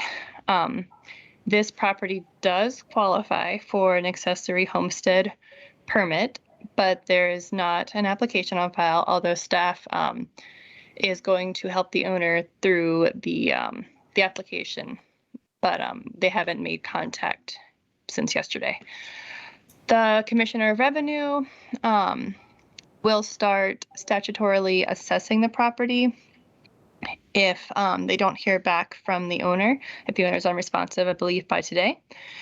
And the listings were removed from Airbnb and Vrbo, but we are aware there are other platforms that sites can have activity on, and staff as well as Commissioner of Revenue are actively monitoring these sites. I reached out to the owner of the Riverwood Civic Association today, let him know what's going on, and he was happy with the update. Thanks, Ms. Thomas. Could I ask just a quick question? I should know this, but it's been a few years since we adopted that accessory homestay ordinance. Is there no penalty for conducting business as a accessory homestay without a license? The penalty is through, so the Commissioner of Revenue has they assess their penalties since there's no business license. Zoning had determined that it is not a rental because of the evidence, so therefore there was no penalty assessed. The case is closed. I'm not familiar if zoning assesses. I'm not sure, but I can get back to you on that. Okay, but to our knowledge, the Commissioner of Revenue can assess a penalty because there was no business license.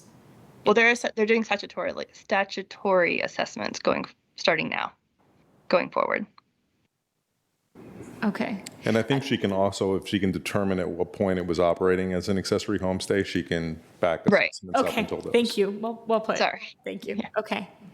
All right. Well, I appreciate that. I don't know if colleagues have other questions. I think, Ms. Thomas, we appreciate your staying in touch, too, with the Riverwood Civic Association, which is pretty engaged on this issue. I'm cognizant, I wonder if this is where you're headed, Mr. Manager, with the noise ordinance update, Yes. that it is, there are a panoply, we've struggled with this in the past, right? There are a panoply of behaviors that may be in violation of different pieces of county code. And our police are sometimes positioned to enforce some of them and sometimes not. And So we do recognize people are going to think that we set this up in advance, but I will say, and I'm speaking as someone who lives in a single-family neighborhood, I keep saying single family, I'll get over that, I apologize. Single household occupancy. Single household neighborhood. It has been, and I know Jill Hunger is here, and she's keeping a distance because if she was close, she'd probably hit me. Because I have had her and Ben Aiken, and I'm not exaggerating when I say for the last year and a half, work their way through our various ordinances to try to come up with a common sense explanation for people of what do you do when your neighbors are being obnoxious. On occasion, neighbors are obnoxious. So if we could put up this graphic, and I really want to give a shout out to Erica Moore, who was with the manager's office, but was permanently borrowed by CPHD and is on a mission to try to make sense out of all the issues we have. Noise issues, who to call. Now this looks busy, but it actually is really cool. You can look on the left-hand column and find out whatever it is that's ruining your day. And then you find out what time of the day and who do you call. There was a lot of confusion about that, and we had to work through at least 3 or 4 different sections of the code, and by hours. And there's a few footnotes there. I'm not going to say that this actually captures everything, but we made sure that we captured wailing, screaming, and shouting, which is very important down at the bottom there. But for the most part, and I want to set expectations here, your go-to will be to call the non-emergency number of the police department. And I've had long conversations with the police chief about this. As staffing permits, and we are a little bit challenged sometimes now with staffing, we will respond. This is not something we're going to ignore. But if there's an act of violence or other criminal activity, that will take precedence. So people need to be aware of that. There are a couple of places, usually during the day, where the Animal Welfare League or our county code enforcement are due to respond. And there's a note there, and I'm not doing this to be, I just want to level set expectations. The response sometimes will be within 5 days. Now, that's a little bit crazy when you think about it, because if a dog is barking and the Animal Welfare League can't get there in 5 days, usually the dog will stop barking or go inside, and the actual incident that spurred the phone call might not actually be going on. So that is a question of resources and real-time response, and that is the way our ordinance is put together. I don't mean to say that those are unimportant. At the end of the day, we have more work to do on, I'll call it the other side of this, which is mediation with neighbors and having people feel comfortable. Not everyone does, about how you talk to a neighbor about what's going on, and using mediation, because the county government can't be everywhere at once to handle all of this. But nevertheless, I thought this was important to lay out. We will have this, I think, Jill, is it up on our website right now? And hopefully we'll peg that to the front of the county webpage, because Mr. Dorsey, you raised a question. What do you do when you have a problem? Who do you call? And this is a first of several of these that we're going to do that try to make it clear to people in a graphic form. When you've got a problem, what do you have to do? Because right now, you're sort of left to your own devices to sort of navigate through the county website and figure out what you want to do. And I will tell you, being a homeowner, you get extremely frustrated if it's midnight and there's a party going on and you don't know what to do. And hopefully this will be something that'll make it easier. So I'm here to answer questions. I think Jill is in the back. She may come up if you have a hard question, and happy to take any, but that concludes my report. Thank you. Ms. Garvey. Thank you. I think this is great. Although my 93-year-old mother would mention to you that it should be whom to call, but this is fine. My mother is always big on that sort of thing. We will correct that. No, I don't know if that's a good idea or not, because it sounds, anyway, never mind. However, I did have a question, because often people will take videos, and they can hear the sound, and they will send it in. Look, here I am from my front porch. This is what you can hear. Is that useful, helpful, or does it really not help? I'm going to ask the county attorney to weigh in on that one. It's not entirely unhelpful, but it's probably not as helpful as people assume, because when you introduce evidence, you have to authenticate it. Otherwise, it's hearsay evidence, and so it's not as useful as if the officer or the enforcement officer was there observing it. They do take it, and people, I think the source of frustration is people say, I have this video, isn't that open and shut? Well, you do have to, when you go into court, authenticate the video, which means, videos can be created. They can be photoshopped. They can be faked. And so that's why we don't just say it's an open and shut case and just run with it. That's very helpful. We might want to put something down there about authentication, or what it means, or how much it helps or not, because the fact that it's a little bit helpful, I think people feel if they can just do something, even if it's not as effective as they might like. So maybe there's somewhere we could put an asterisk or something and give some information to folks who might want to try recording, particularly if it's something that happens over and over and over again, that might help. And I'm going to encourage people, we put this up, if they have suggestions on how we can improve this and add other information, we're going to have some FAQs that'll be tied to it. The other thing which this board did a year and a half, or maybe it was even 2 years ago at this point, was to authorize civil fines. So when our police now have civil fine books with them when they're going places. They will, not as a matter of course, the first time write out a ticket, but they'll give a warning, but they'll come back and they're issuing those civil fines. And I think that hopefully will, word gets around pretty quickly in this community, and hopefully that will provide a better approach to this. This is, I'm not trying to minimize how difficult this is, though. Communities struggle with this throughout the country, and we have to do a better job. I'm not sure we're there yet, so this is just a step along the way. No, but it's a step in the right direction. I'm really pleased to see it. Thank you. Thanks. Mr. Dorsey? Thank you.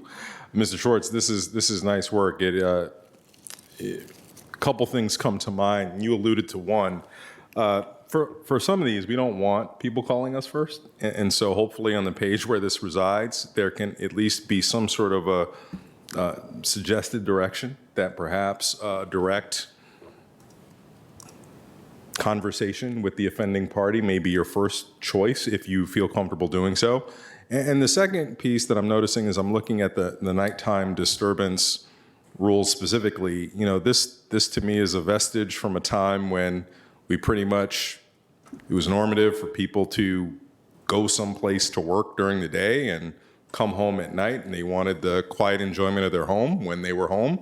But that now changes. It's a 24-hour thing. And, you know, to some extent, it might be a body of work for us to figure out how we marry the fact that people do now work from home or don't work at all or work non-traditional hours. And, you know, it seems a little silly to be able to have the weight of government there to enforce your quiet enjoyment of your home only at a particular time that we think it might be relevant. So anyway, that's it. And those are, I don't want to call them artifacts, but maybe that is the best way to describe it. Those are artifacts of the ordinance and the hours that were put in the ordinance. So absolutely, as I've said before, our economy and our life is changing, and this will be another body of work. Jill? Mr. Karantonis? Thank you. And I do want to add, if you do go to the website and scroll down, there's also like, who can you contact besides going to code enforcement or the police?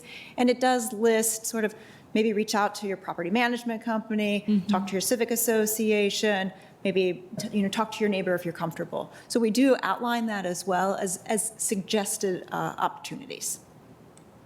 Thank you.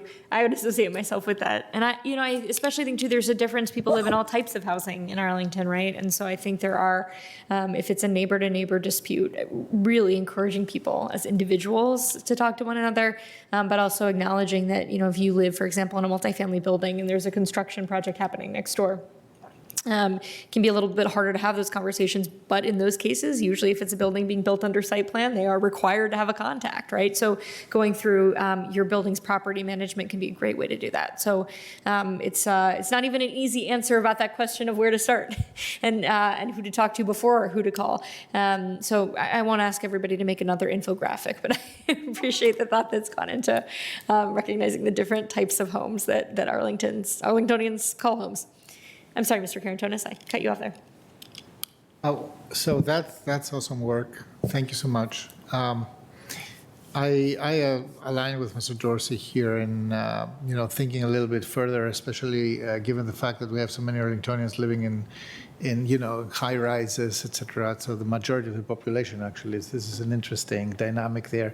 And what I found is that different buildings have very different regulations, and harmonizing them a little bit as a project, to convey that managing noise in an urban environment is really a public health thing, and it's really a quality of life issue.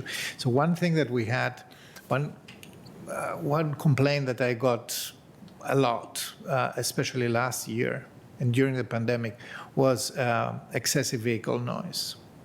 This is not included in this list. So what do I do when my neighbor just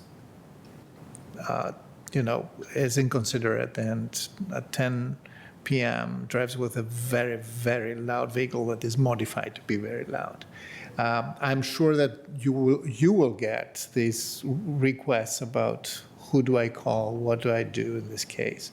My standard answer was always, well, call the Arlington Police Department on the non-emergency number.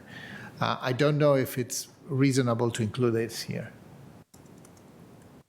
Well, I would add, because we talked about that before, that is probably the best example, or maybe the worst example, of a situation where, unless it's contemporaneously observed by the police, we have that enforcement issue. And then we've talked also about having noise enforcement devices. And I don't know what happened with the legislation in the General Assembly this year on that, but that is a big issue. And I think maybe we might want to add that to to this list here, but I don't want to hold out false promise. I think the best way to enforce that is at the time of an automobile inspection or through these automated means, because it's going to be highly unusual for a police officer or someone with the enforcement capability to actually hear that at the time. And as the county attorney said, there are other issues associated with recording that and enforcing it. Yeah. Yeah. Thank you. I'm really aware of how difficult it is to enforce that, especially in a place where we have people who have like a little switch and they can switch it on and off. I mean, this is really a problem that I recognize has to be legislatively attacked. Thank you. All right. Thank you so much, Mr. Manager. Thank you, Jill, for the huge amount of work here. I think we've discovered this on a few occasions. When we don't even have an easy answer to that as county government, it probably means it's too complex. So thank you for doing that hard work of wading through all of our ordinances to summarize it accordingly. Mr. Manager, did you have anything else for us? That concludes my report. Thank you. Great, thank you. We have one more report, which is an exciting conversation with the Commission on the Arts about their equity statement that they have been working on. We're going to be doing that at 6:30, given the schedules of our commissioners when we reconvene. So with that, we do not have a closed session into which I need to read us. So I'm going to recess us until we come back at 6:30. We will consider at that time, again, that conversation with the Arts Commission and then items pulled from Saturday's consent agenda. So with that, we are recessed.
Good evening, everyone. Welcome back to the recess meeting of the Arlington County Board on March 22nd. We are going to begin with one item held over from our earlier conversation with presentations and board reports, and that is a presentation from our Commission on the Arts about their work on developing an equity statement. Following that, we will move into hearing items pulled from our consent agenda. We will have all consent speakers. We'll hear from them first and then move into deliberations on each of the three items in order. So without further ado, I am so delighted to welcome the chair of the Arts Commission, Anika Quinana, whom I believe is joined by Ann Curley, also of the commission. Is that right? Yes. Thank you so much. Yes, Ann Curley is here with me. I just want to double check. I don't know if I can share my screen, and I quickly emailed a link to Kendra and company. So I do have a presentation to share. Are we able to do that? Oh, there it's coming. I'm going to vamp for a minute while our clerk pulls that up and just say that I'm so excited to have the Arts Commission with us. As I think most board members have heard at this point, the Commission has been working at this point for well over a year on developing an equity statement to guide the work that they do, which, as a reminder, includes making recommendations about the investment of arts grants, among many other activities. Back when I was their liaison last year, I encouraged them when the statement was in its final place to come and present to us, because I know that so many of our commissions, like this board, are grappling with this question of how do we integrate and apply questions of racial equity to our ongoing work. And so I think there is so much that we can learn for not only trying to make the arts more equitable, but in trying to guide many other commissions seeking to do this type of reflection and direction for their future too. So I'm so glad that it looks like multiple members of the commission were able to join us tonight. And with that, the slides are ready. We are so excited to have you, and over to you, Chair Quinana. Okay, thank you, Chair Crystal. I want to thank everyone for being with us tonight. Thank you to the commission. I think we're here in big numbers on the teams. Thank you, board, for inviting us to speak. Of course, my name is Anika Quinana, and I'm the chair of the Arts Commission. I'm joined in this presentation by Ann Curley, who is our vice chair. I know our time is brief, so I want to jump right in and share with you the work of the Arts Commission that we've been doing over the past few years, actually, I realized, to center equity in our work and provide an equity lens in all that we do. So that's why this presentation is called Centering Equity. If I can have, do I have controls? Or should? There we go. So I thought the best way to convey this was to provide a timeline. I wanted to start where I started. So I started at the commission in 2019 in January. I think Ann did as well. And I want to start the conversation there and just also give a shout out to Marcia Semmel, who is my predecessor, because though there at that point was not an equity committee as a part of the commission, she definitely wanted to make equity more of a priority in our work. And she really shouldered that responsibility on her own by simply making sure that she sent us via email articles about equity, that we were aware of certain trends with regards to DEI work. And we actually, as a commission, did start some initial DEI training. I think the cultural affairs staff had a deeper training. And this work was important to help us think about sort of our personal biases and how they might impact our work and our decision making. And then later in the year, we invited Americans for the Arts, which is a national membership organization whose primary focus is advancing the arts in the United States as a whole. And we invited one of their vice presidents to come and share with us their process as Americans for the Arts in developing their what they call the cultural equity statement, and then just brainstorm ways that they might support us, what a statement might look like for us in future. That was in December 2019. Fast forward, the world changes. COVID-19 pandemic, and of course, the racial reckoning that was precipitated by the killing of George Floyd, so many others, and then, of course, George Floyd by a Minneapolis police officer.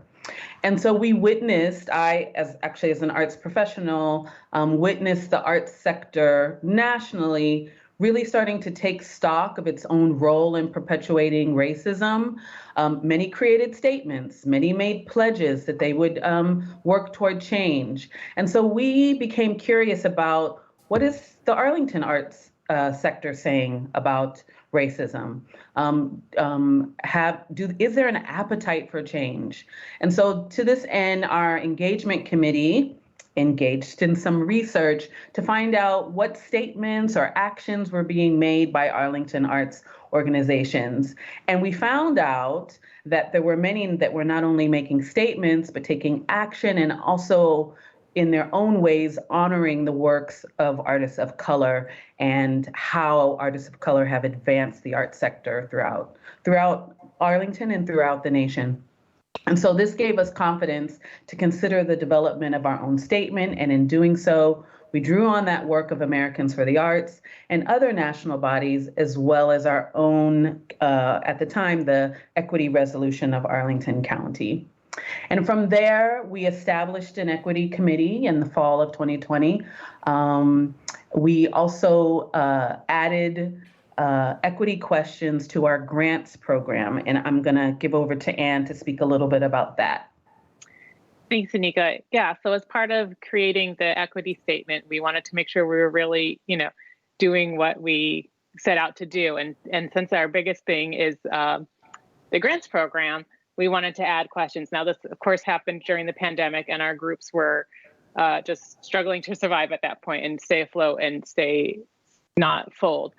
So we added bonus questions on race and equity, and we had some really amazing work happening with our grants groups that we found out that they were doing around race and equity. It was really successful. Some of the questions we asked centered on what does the organization do to foster racial and cultural equity of the arts and culture in Arlington? And how does the organization allow for racial and cultural equity in its audiences? And who do they partner with? Any arts or non-arts organizations working on the issues of racial or cultural equity? And those are some of the questions that we asked, and we got amazing responses. And so we did that for the fiscal 2022 year grants. And then we've continued, because we're still in the pandemic, for fiscal 2023. Continued that. We kind of updated our questions a little bit, but we're keeping them as bonus questions for now because our groups are still struggling during the pandemic. And hopefully down the road, we'll be able to include this as part of the main part of the application for the grants committee. Thanks, Anne. And Anne is also the chair of the grants committee, I should mention. And so simultaneously, as the grants committee was doing that work, the equity committee, which I co-chair with Lynn Coates, also a commissioner, we started out on drafting the equity statement. We felt that it was our role to sort of get things in place and then present that to the full commission. And we did that. We did a draft, we presented to the full commission, and it was really a powerful process, I have to say. When I say present, we really did a workshop. And so we broke into different virtual rooms and took chunks of the equity statement, and really folks were able to interrogate them and prod in, what does this mean, and ask questions and edit. And so we all came back together as a group, and there were changes suggested, but it was really an opportunity for us as a commission to all have ownership over the process. So that was critical for us. We then went back as the equity committee and made revisions to the equity statement. And our first order of business at our first meeting in 2021 was to approve that equity statement. So that was really exciting. Now, we did not see this as a performative process, just creating a piece of paper for the sake of doing that. We wanted our statement to have life, to have legs and arms, and to be useful to the arts community. So the only way we could do that was invite the arts community to participate in an arts equity workshop with us. And essentially, we opened up, we were vulnerable, presented our statement, our process, and wanted to hear from them about how we could make this actionable. And so in a moment, we will show you the the equity statement, but just, kind of setting the stage. We did that workshop with the community, got a lot of great feedback on practical ways that we could engage in the work. We tried to think beyond COVID so that this could really be a lasting document, a lasting work. And so thankful to you all at the county board when there were some, and the county manager, I should say, there were some extra resources available. And we were able to take those funds that you all provided us, that $50,000, and create an equity-centered grant program with those funds. And that was called AWARE. And I don't know, Anne, if you want to just take a moment to talk about AWARE. Sure. So AWARE stands for Artists Working to Address and Reimagine Equity. And so we put a grant together and had a lot of questions along race and equity that kind of taking from our bonus questions for the regular grant. And we really wanted to ensure the point of this grant is to work to ensure equitable access to the arts for the entire Arlington community, because sometimes the arts gets very siphoned off to different groups. And so we want to make sure it's available for everyone. And that was part of the AWARE grant. So we had a few applications and we were able to award 2 groups that grant. And then we were able to use the rest of the funds to give to our current grantees as COVID relief funds. So they were all very grateful for that too. And our 2 AWARE grantees are doing, their grants were amazing. And the work that they're doing is really incredible. Yeah, thanks for that, Anne. Mm-hmm.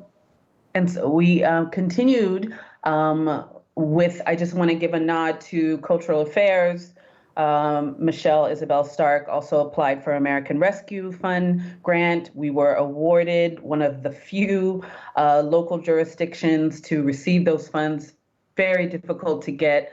But that American Rescue Fund grant also had an equity focus. We were able to, Cultural Affairs was able to match the AWARE grant so that those groups or those awardees were able to get even more resources. And we're going to continue, as Anne spoke about, to further integrate these equity questions into the grants program.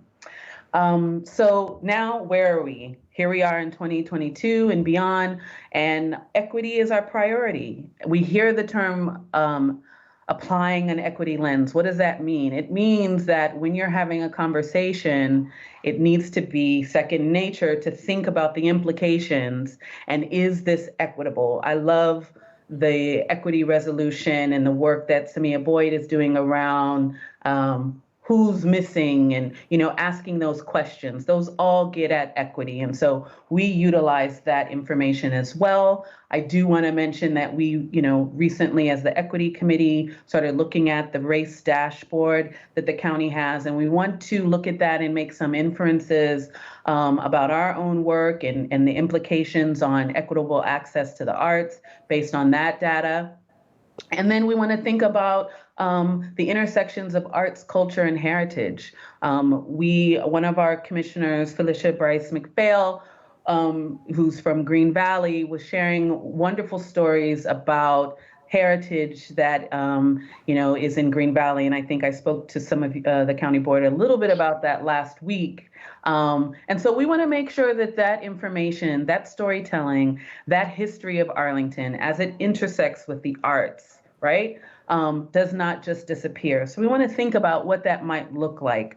We want to work with Cultural Affairs. We want to work with the Historical Association and others to be able to preserve those stories. So we're thinking about that. A lot of this is, our brainstorming coming together. And then I cannot not mention the issue of space. Space is an issue of equity, and the ability for artists and arts organizations to provide spaces that Arlington residents in particular, and of course our guests, can come to and that they can afford and they can enjoy the arts as they enrich all of our lives. That's crucial to us. And so we want to push that conversation with you all, with the county manager, and figure out the issue of space. That said, we cannot continue to anecdotally talk about the need for space. We need to understand the arts and culture landscape. What is actually missing? What are the needs? And so we really want to encourage through the provision of a consultant or a consulting group to help us with asset mapping, data visualization, to be able to create arts profiles that each artist and each arts organization would have a profile on a data map that would show everywhere in Arlington, not just on our grantees, but in the school system, in the library system, everywhere, in DPR, Parks and Rec, everywhere that arts exists in this county. We want to be able to see it. We want it to be updated. We want to be able to have an account of that. And those are the kinds of things that the private sector looks to when they decide to invest in the arts. And so we want to, of course, encourage those public-private partnerships. And so that's a little bit about what we were going to do. I just want to go quickly to the next slide. I know I'm going over time here. Yeah, but I just wanted you're already on it. Thank you. Sorry, Chair Crystal. I just want to show you our statement on equity, which of course is on our website. And just, the preamble, I'm just going to read those 4 lines. To support a full creative life for all Arlington residents, arts and arts organizations, to further support the county board adopted Enriching Lives, Arlington Arts and Cultural Strategy, the Arlington County Commission for the Arts commits to championing policies and practices that ensure a just, inclusive, and equitable arts sector. Thank you. Thank you so much. Excellent. And I think we have a moment at least to open the floor for questions or comments from my colleagues. And I'll just say, having been able to attend the workshops with the arts community, to remark about how well attended they were. And I think that conversation, at least in my breakout group anyway, seemed to facilitate and engender some reflection among arts institutions in Arlington about what the application of principles of equity would look like in their own work as well. Ms. Garvey. Yeah, no, I'm really impressed with the very intentional, longstanding, deliberate approach to equity, forming the committee and everything that you've done. It's great. I loved, and I'm looking forward to talking with you all tomorrow evening, I believe it is. I particularly want to hear more about the assets mapping. That, I think as you said, Ms. Quinana, we hear all the time, we need more, we need more space, we need more space, but it does tend to be sort of anecdotal. And it sort of makes sense when you hear it, but you don't have the overall structure for dealing with it. And this is really helpful. So I'll look forward to maybe hearing a little more about that tomorrow, if that's all right. Thank you. Absolutely. Thank you, Ms. Thank you. Mr. DeFranti. I'm interested in how this can help other commissions. And I'm just mindful of, I have found, I am no grand artist. My grandfather would be very upset about that. But, I have found that there's a space that can open up with the arts that is interesting to me. And as I think about housing and tenant landlord, which are also inherent, as everything, linked with a lot of the questions that Ms. Byrd asked, I just wanted to at least make that point to see if there's any way to replicate or we can brainstorm, or if you have suggestions, either with Ms. Garvey or the rest of us, just to think so that we can take what you've done and apply it further. Thanks. Absolutely. If I can just comment to that, Mr. Ferrante, I appreciate that. And I think what we have tried to do is look at our existing structure as a commission and see where the gaps are in terms of issues of equity. And I think I would guide other commissions to look at what are your policies, and consider, as you said, the work of the Office of Race and Equity, and see and ask those questions. If it's transportation, who's missing from this conversation, right? How is equity ensured in this process? Where can we partner with other commissions? Like we have, partnered in the past with the Economic Development Commission and want to do that more. And we are very open to partnering with other commissions. And if anyone wants to reach out to us, we're happy to do that. But I would just encourage to look at your policies and see which ones are a bit stale, see which ones can be utilized to, create change that will work towards equity. Great, thank you. Thanks. Excellent. I had the same question, advice for other commissioners, so that was a great answer. Mr. Karantonis. Oh, definitely. This is quite a template of a process, of a thinking, not specifically. Ms. Quinana and everybody, thank you so much. I've been following that for quite a while, and it was, from your first slide, it was quite a journey. And I think that it was not only for you, but it was also for all of us, because you are reading this community, and you're reading out this community in a very particular way. I really learn every time more about that. I have one question for you, because I'm struggling to understand that, or at least to understand the vector of where it goes.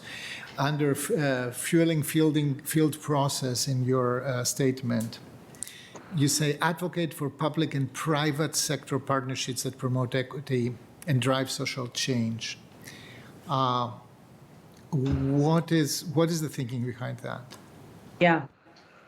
One of the things that, at being an arts professional, I think one of the things that the private sector is constantly looking for is and because of the racial reckoning, because of the ongoing concerns in this country and where people want to apply their resources, they want to know where's the need and how it's already being addressed. And so particularly with fueling field progress, it comes back to this whole concept of an asset map. Right now, we're not able to make data-driven decisions. So if, for argument's sake, I won't say Amazon because we always say, well, let me just say Amazon. If Amazon called tomorrow and said, what is the need within the arts sector that we can help support right now? We're ready to do that. How would we be able to answer that question? We started a wonderful work, and there's bits and pieces for sure throughout the county. So I would be remiss to even suggest that this work hasn't started, that the facilities process and other processes haven't gathered data about all the different types of arts spaces and work that's happening. But how do we bring that all together, make sure that it's consistently updated, understand the work that's ongoing so that we can say, here's the gap. Where in Arlington are the arts deserts, I'll call it? We talk about food deserts. Where in Arlington are the arts deserts? If it's here where I'm sitting in Penrose, a map would be able to show us if there's no art studios, if there's no school-based programs or library-based programs happening right here in Penrose, that's a problem. Penrose would then need to be a focus area. But we don't know that until we have pulled together the data, be able to visualize it, and then start to make decisions around it. I hope that helps. Yes, it does. I reserve some. I will circle back to you because I appreciate the effort to map assets, to see where we are, to actually show, where arts can happen, where people can congregate, how these assets are distributed and how they are close or far away from a community. On the other side, arts is a rare animal. Sometimes it thrives in very centralized settings where you need one place, one central square, and then you have an explosion. And you need that critical location, which we don't have. Well, we have some, but the question is whether they serve for the purpose we want them. Thank you. I will definitely get back to you on this. Thank you. Thanks. Mr. Dorsey. Thank you, Madam Chair, and thank you for the presentation, Ms. Quinana and Ms. Curley. Appreciate it greatly. Given that the work that you did, the intense work that you did, is in some way modeled on what Americans for the Arts did for the larger arts community a few years prior, I'm wondering if we've been able to see from that organization if they followed through with any evaluation or benchmarking to see whether or not they can translate that action into outcomes, and if so, what it might portend for us as we do this work in Arlington under your capable leadership. Mm-hmm. It's interesting. I think if you follow the news, certainly Americans for the Arts has had some challenges over the past few years, but I think they're in a space where they're starting to reckon with that and be the better for it. They are in a position, as a membership organization, of course, where they do surveys every year, every other year, to sort of see, diversity of staff and things of that nature within the sector across the nation. And so I imagine that they might, they might look for an uptake in statements or activities. They do have, of course, an equity division that is engaged in that work. And so I think for us, we're 250,000 strong. I think we can, it would be a lot easier for us to do that work. And then be in a real position, I might say, to present at an Americans for the Arts conference and show how Arlington has engaged in this work and could be an example for other jurisdictions across the nation. Thank you. Inspiring. It is inspiring, even better than inspiring other commissions, right? Being an example across the U.S. Thank you so much, Chair Kanana, Ms. Curley, and for all of the members of the Arts Commission, not only for joining us tonight to make sure that we and others can learn from your work, but for doing it and for really blazing this trail. And I think it was Ms. Garvey who really pointed out that this was set up to be, or maybe Mr. DeFerenti, deep and lasting. So we are looking forward to many conversations to come, and we appreciate you both, or you all. Thanks again for joining us. Thank you. Thank you. Excellent. All right. And with that, we will move to our consent agenda. We have 3 items pulled, number 1, number 9, and number 19. We will take testimony on all 3 at once. We'd love to hear from you if you've signed up, and then we'll consider and hear those items in order. Thank you so much. Madam Clerk, over to you to call our speakers. Yes, our first speaker is Richard Donahue, followed by Andrea Negroni. Good evening, Mr. Donahue. Good evening. As you know, my name is Rich Donahue, and I live at 1829 Wilson Boulevard, diagonally across the street from the Roadside Grill. The purpose of my visit is to have a condition of the Roadside Grill site variance 1996 to 2022 agree to hold live entertainment in the basement for the peace, health, and well-being of the neighborhood residents. I do not believe the Roadside Grill is honoring the spirit and letter of this agreement, made initially in 1996, and has been carried through. It's a voluntary agreement. I would like to see that voluntary agreement made into a condition so that they are required to keep live entertainment in the basement. Your own records show that they agreed to do one thing and proceeded to do whatever they wanted. There's been a progression of violations of its use permit to keep the music and noise indoors and in its basement. The Roadside agreed to keep live music in the basement on a voluntary basis. After 3 years, they moved it upstairs. Unfortunately, without oversight and enforcement, there's been a continual creep of violations, bring the noise of live entertainment, first upstairs with amplified entertainment, then outdoors with a singer and a guitar in the corner of the patio where the driveway meets Wilson Boulevard, followed the next weekend by an amplified singer and amplified acoustic guitar, followed the next weekend by an amplified singer and amplified guitar and musician's karaoke machine to supplement the musician. As of late as last Tuesday, they held the trivia quiz from 8:30 to 10 p.m. with their new operable windows facing Wilson Boulevard open. Also, the Roadside's patio area naturally transitions from an outdoor dining area to an outdoor bar after the dinner hour.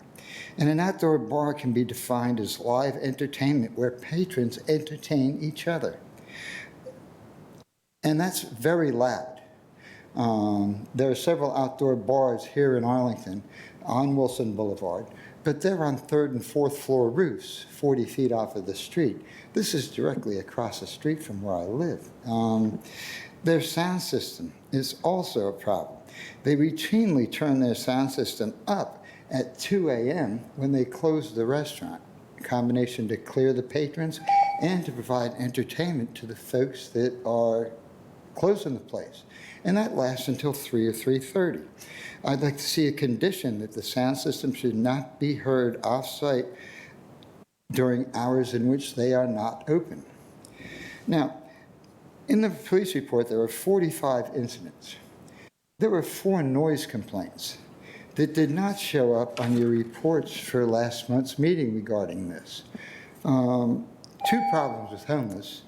Mr. The other Donahoe, I'm so 39 sorry were that patrons. your time's expired. time's Thank up. you Oh. so much, though. But we do appreciate your comments and the couple of examples you've shared. Thank you for coming in. I think, it is much too complicated to do in 3 minutes, but we would like to see that music not affect the residents, because it does affect the health Thank and you, welfare. Mr. Donohue. Appreciate it.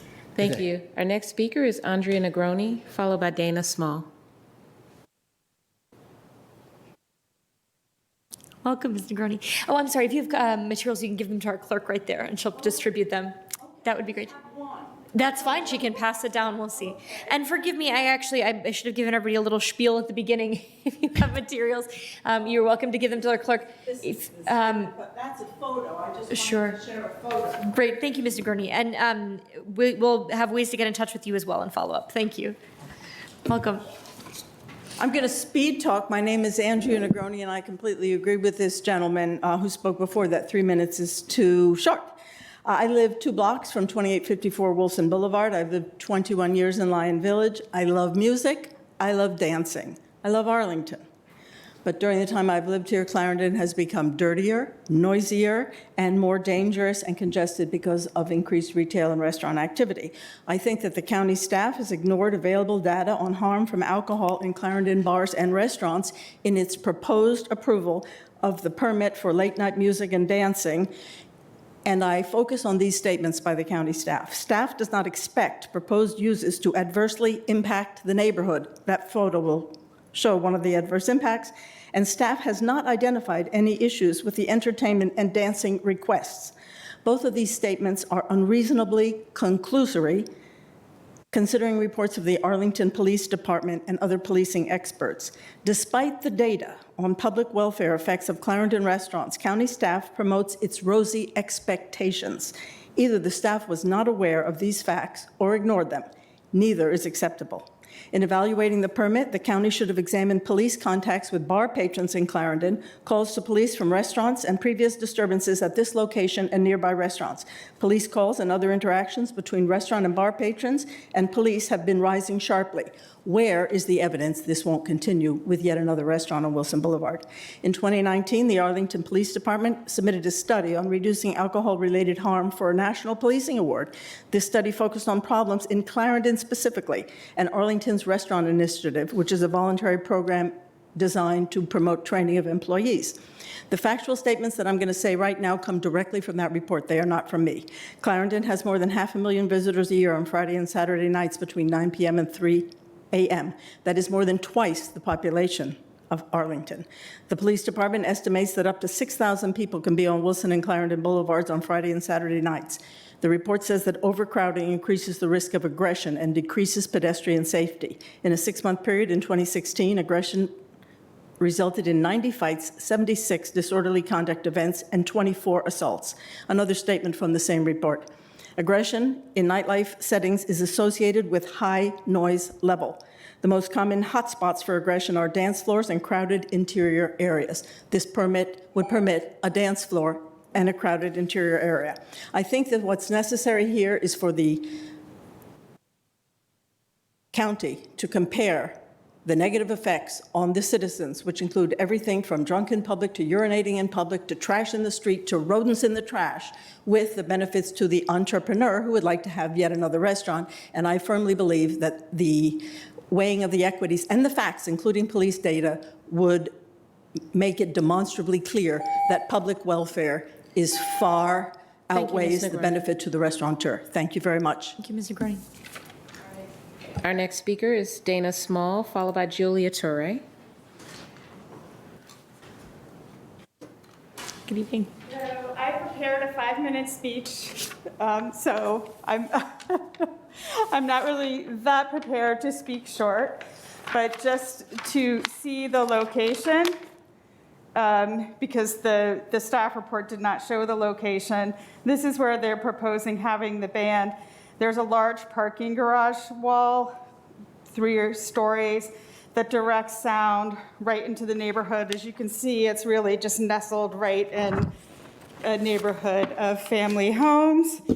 And I would have much rather been here to talk about the arts. This is the last place that I want to be. I am involved in the arts. I love music. I've had a project, The Social Power of Music, showing the way that music changes lives, builds communities, all that good stuff. But I also have a day job and I need to sleep at night. I've raised small children in my home. They're now almost out of the house. And it's been something that we've struggled with continuously since Whitlow's was allowed to have a music permit that turned into a wild place. After about 10 years of fighting with the old board, I pretty much gave up, especially with the death of my husband. I had to raise my newborn and my children on my own, and that really became my priority. It's called learned helplessness. I'm really here as a statement of self-care and community care to say that this is very problematic to have the noise. Constant noise, even 10% decibel, increase of 10% decibel causes impacts on anxiety, depression, your heart, blood pressure, all of those things. To see a report that did not include any of those harms, particularly the harms that should be known based on that report, it says in that report that she mentioned, Clarendon nightlife became so dangerous for ACP officers and the patrons of the establishments. Officers stated they no longer felt safe working the Clarendon detail because of the increased chance of being assaulted or being involved in use of force. From September 2015 to 2016, officers stopped signing up for the Clarendon detail. I don't want to live in a policed environment. I want to have the environment in a way that is healthy. Have one of these arts events in the Whitlow's building, not another bar. We've had enough. It's dangerous. It's not pleasant. And if police don't like it, how do we like it? I gave up a rescue dog after 2 years because he became noise phobic and aggressive. The behaviorist, even with Prozac, the dogs can take, it didn't help. Said he needed to be rehomed for somewhere quiet. That was a second big loss for my kids, because the dog was like something I never thought I could give them as a single parent. Thank you, Ms. So those are some of the impacts that I faced. I wish I had more time. Thank you, I Ms. will Hall. submit my full writing. I will submit the first two Google Thank you very results much. of the stabbings, assaults, drug Ms. dealing. Hall, thank Our you. next If you could speaker give is us- Julia Torre. Thank you very much. Followed by Jalissa Marenko.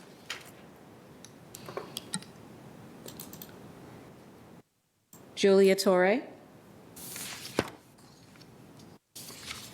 If you are on Teams, just *6 to unmute yourself with a microphone button. Okay. We will move to Jalissa Marenko. Hi. Sorry, I had trouble unmuting. All right. Madam Chair and board members, thank you for the opportunity to present in this hearing. I'm here to provide testimony on the use of the building formerly occupied by Whitlow's. Of all properties that the tenant or proposed tenant will operate, the Whitlow's location is closest to a residential neighborhood. In fact, it faces the neighborhood and has an amphitheater style effect with the buildings around it. So it actually projects into the neighborhood. I live down the street and am catty-corner from this building. And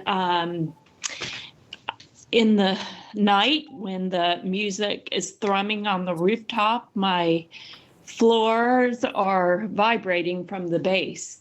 But that aside, the building or the tenant is proposing a restaurant, but in fact, it's really a saloon.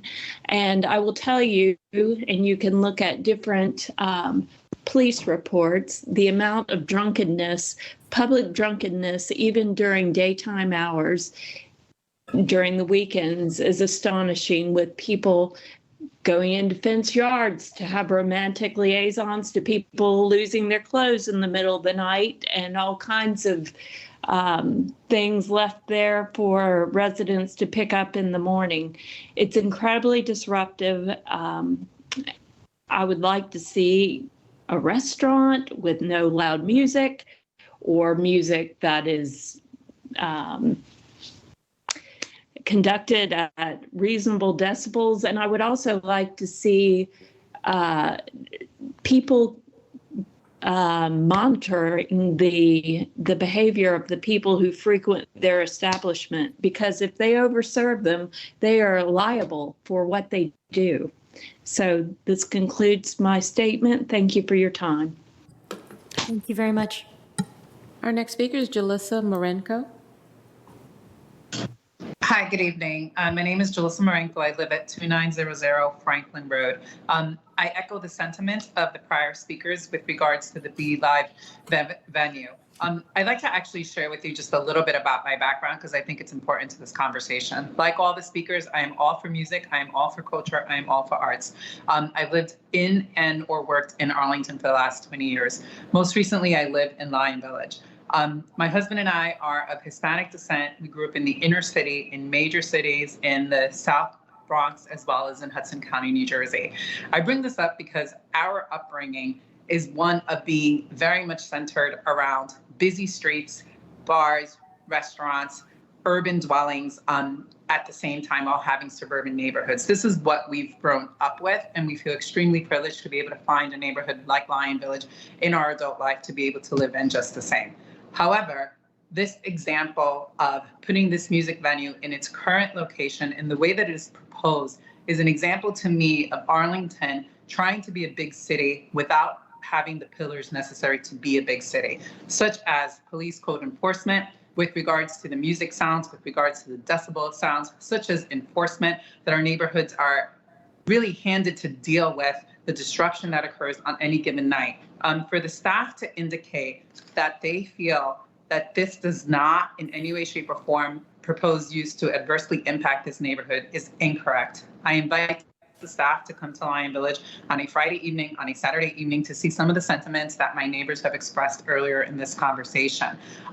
We are all in support of music. We are all in support of living in an urban dwelling. We understand the considerations that come with living in these neighborhoods, but it's now at a point on Wilson Boulevard in Clarendon that is having a tremendous effect on the neighborhoods of individuals that really love to live in this neighborhood, work and thrive in this neighborhood. But unfortunately, due to the lack of enforcement, due to the ability to create venues like this, like what was Whittlow's on Wilson and now with Be Live, due to creating these mechanisms that aren't being appropriately enforced for the reasons that have been stated earlier, but then additionally so, aren't in support of the neighbors that live in this area that want to see it thrive, it is extremely, extremely concerning. As my colleagues have indicated, there are small children, there are families. On our block, we have a group home of people with disabilities. I am exactly 1 block away from this location. I invite you, as we all know, sound and music travels very, very differently. I live at the corner of Franklin and Fillmore, and on Saturday evening, I could hear the music that was coming from 4 blocks away in my backyard.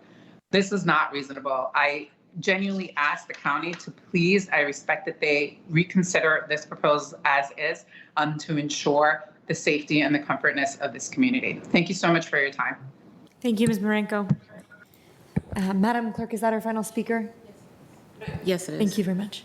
I signed up, but my name isn't up there. I only signed up this evening. Was it too late to sign up? Stephen Wakeman, 1511 North Garfield Street. Did you sign up with Mr. Kushner? On the online link. Okay. I would need to check that with the deputy clerk. Okay. If you don't mind, we have another item on our agenda. Why don't we go ahead and hear that while our clerk checks, and we'll have a break between items. And if so, if we can confirm, we'll have you on the docket. Thank you. Okay, excellent. Let me turn the conversation over to the manager. Item 1 is the Rixey unit conversion. Mr. Manager, I believe we have a staff report. Yeah, thank you, Madam Chair. Courtney Badger and Mark McCauley are here for a slide presentation. Over to you, Ms. Badger. Good evening, board members. I'm going to share my screen here.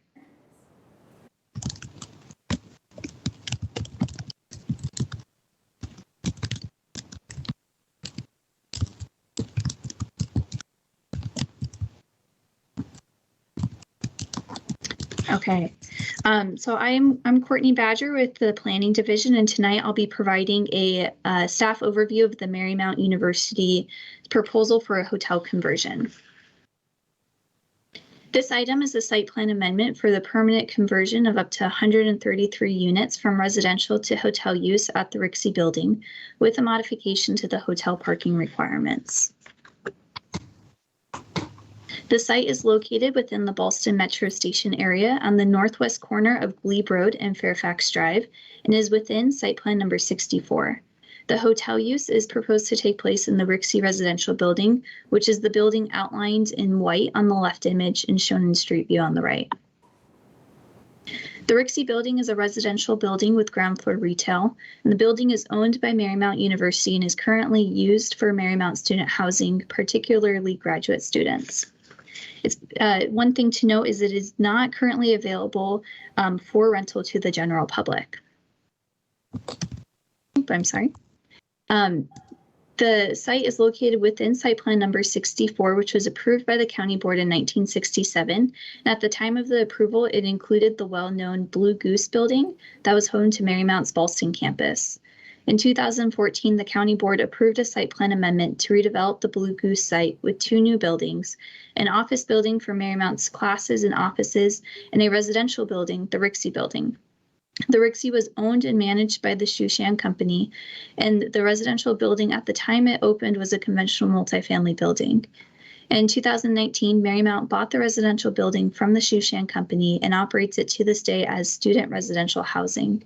And although it supports student housing, it's not considered a dormitory use by the zoning ordinance because it does not have a single or shared kitchen and living area for the group of residents. Rather, it's a traditional multifamily building that's exclusively leased to Marymount students. The site is zoned CO 2.5, which is a mixed-use district, and has a general land use plan designation of medium office apartment hotel. Both the zoning and the GLUP allow for and support hotel use at this location. So Marymount University, as the applicant, is proposing to permanently convert up to 133 units from residential to hotel use. This makes up approximately 50% of the units in the Rixey Building. The proposed hotel use will be concentrated on floors 8 through 14, with other floors reserved for residential use and can only be accessed by residents. As a part of the 2014 site plan amendment approval, there are 11 CAFs that are required in this building, and with this amendment, that number will not change. One thing, Marymount has stated that they are confident that students will not be displaced as part of this request. And to the extent that there are students that are displaced, Marymount has stated that they will be accommodated on their main campus housing. With the hotel conversion, the applicant is requesting a modification to the parking requirements. The CO 2.5 zoning district requires a parking ratio of 1 space per hotel unit, and the applicant is asking for a lower ratio of 0.7 spaces per hotel unit. And this request is in keeping with past hotel projects that are within the metro corridor. So in the past few years, the county has seen a handful of hotel conversion projects, typically temporary conversions that take place during the initial lease up of a building. Staff intends to study that issue further to inform a county policy in the next few years. However, we see this request as distinctly different from past requests for 2 main reasons. First, this is a request for a permanent conversion to hotel use. So unlike the temporary conversions we've seen in the past, there will be no set time frame or expiration date on this. The permanent conversion will provide for a more long-term viable mix of uses for the entire building. Additionally, since the beginning of the pandemic in early 2020, the county has lost approximately 1,600 hotel rooms, and these permanent hotel units would help to start offset that loss. Particularly in Ballston, where we know the Ballston Holiday Inn across the street from the site has submitted plans to redevelop their hotel building into a multifamily residential building. The second way that this request is different than past requests is that Marymount University is using the addition of hotel use to supplement learning within their hospitality innovation track of the MBA program. The partnership with the hotel will include student internships, hands-on experience working at the hotel classroom participation through guest lectures, career counseling, And Y Hotel has stated that they're hoping to use this as an innovation lab to test different hotel models. This educational component will bolster Marymount's reputation in the hospitality field and build a stronger presence in Ballston. This item was heard by the Planning Commission at their May 7th meeting. The Planning Commission voted to recommend approval of the site plan amendment. And they also voted to recommend a site plan condition, excuse me, be included that the conversion of the hotel units be predicated on the property's continued use for academic purposes. Staff does not support the addition of this condition language because it poses challenges related to identifying and tracking the academic component. And additionally, because the site plan amendment is for a use conversion, the conditions run with the land and are not tied to a specific owner.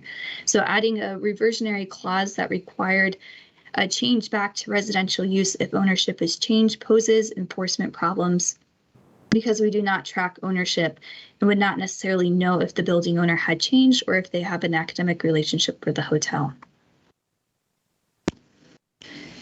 In closing, the request to permanently convert units from residential to hotel use fits with the zoning and land use of the site, and it's distinctly different from past temporary conversions that the county has received. Staff recommends approval for the site plan amendment for a conversion of up to 133 units to hotel use with modification to the parking requirements. And that concludes my presentation. I am available, as well as Mark McCauley, Aaron Schreiber, and Anthony Fuscelli from Planning to answer any questions, and we have the applicant team here as well. Thank you. Thank you so much, Ms. Bradley. This is a little bit of a mess. I think there's no good way to handle this, either to interrupt this conversation or to ask the speaker, who in fact did sign up with our system, as we ask people to do, to wait until the conclusion of this item, which may go on for a little while yet. I am going to again, there's no good way to resolve this. I think it makes sense to allow you to give your testimony, sir, for those 3 minutes now, so that you don't have to stay here for the rest of the evening. Thank you. Thanks a lot, I appreciate it. My name is Steve Wakeman. I've lived in Lyon Village for 25 years and 21 on Garfield Street, about 4 houses in from Mexicali Blues. And I think the key is that we're out of balance, right? I mean, the balance of urban design, a holistic approach, a holistic to work-life living and entertaining. And right now, we're so oversaturated from Fillmore, on Wilson, from Fillmore all the way to 10th Street, with nightclubs pretending to be bars and restaurants. They really aren't. I know they do serve food, but if any of you want to come over this Saturday, please come over to my house and we can hang out on our porch with all our neighbors. Well, only one is left, but it is insane, actually. And it is, it's the classic over-serving to underage kids. We have actually tenants that live across the street now from us who used to come to Wilson Hardware when they were underage from College Park because they knew College Park was serving underage kids. So it's drawing far and wide, and I think it really just needs to get into control, and it is out of control, and we're out of balance. It's not really good urban design either. I mean, you want to have a balance between entertainment, shopping, living, working, and it is currently, it's just a major issue. We can hear the words from the music, and it's not live music. It's inside. The construction of the buildings is not built for a live music venue, unfortunately. This is Wilson Hardware. Whitlow's, anything with a rooftop. I know we keep passing these left and right, and we're during the pandemic 2 years now, but it really, it is not, we're not creating a community, right? We're creating a live music venue. We're creating restaurants which are out over-serving, and then it really becomes a disaster, and it goes into the neighborhoods. I mean, I think we can all look at the police reports, but the latest ones, this was right in front of my house, raining on a curb, a man handcuffed because he had punched a bouncer. I mean, any establishment that has to have a bouncer is not a restaurant, right? I mean, we shouldn't have bouncers monitoring our doors.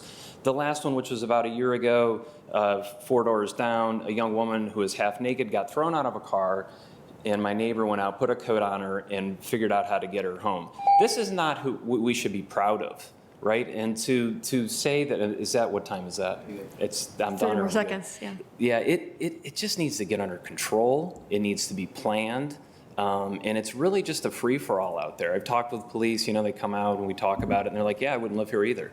And that's really what it's gotten to. And it just needs, you know, I talked with the owner of Wilson Hardware, and he's like, Steve, I can't control the patrons. Well, don't overserve them.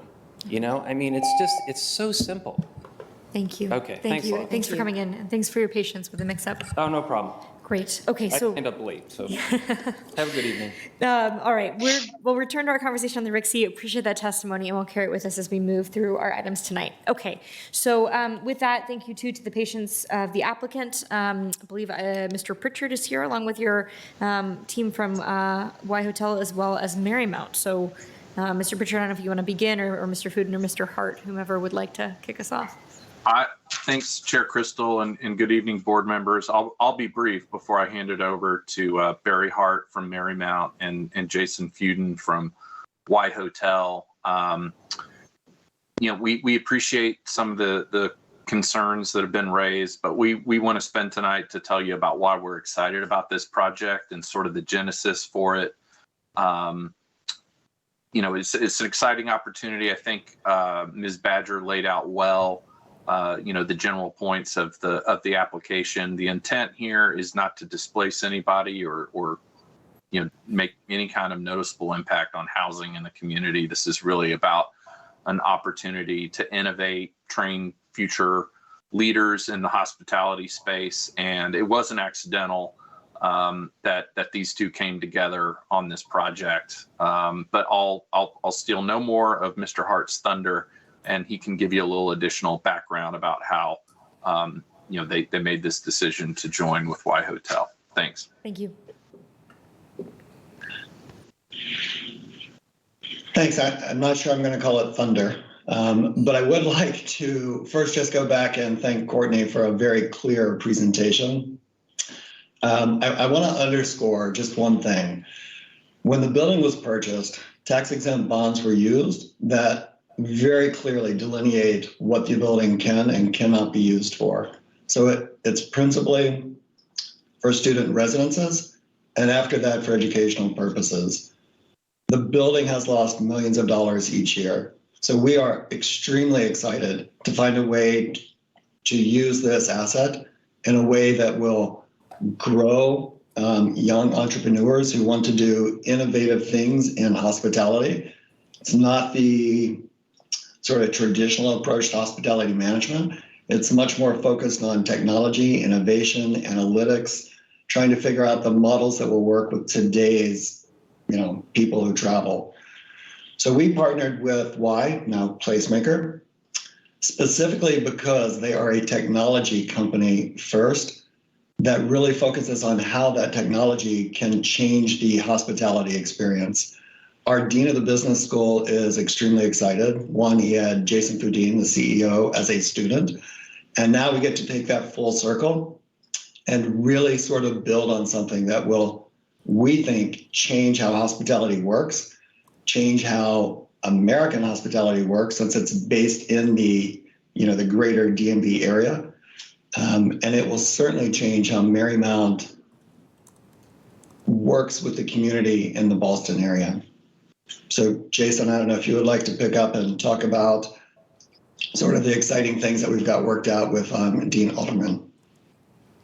Yeah, thank you, Barry. Happy to. As Barry mentioned, and thank you for having us, board members. It's good to see you all again. It's been a little while. We're in the business of innovation in hospitality. We started in Arlington County. The DMV is our home.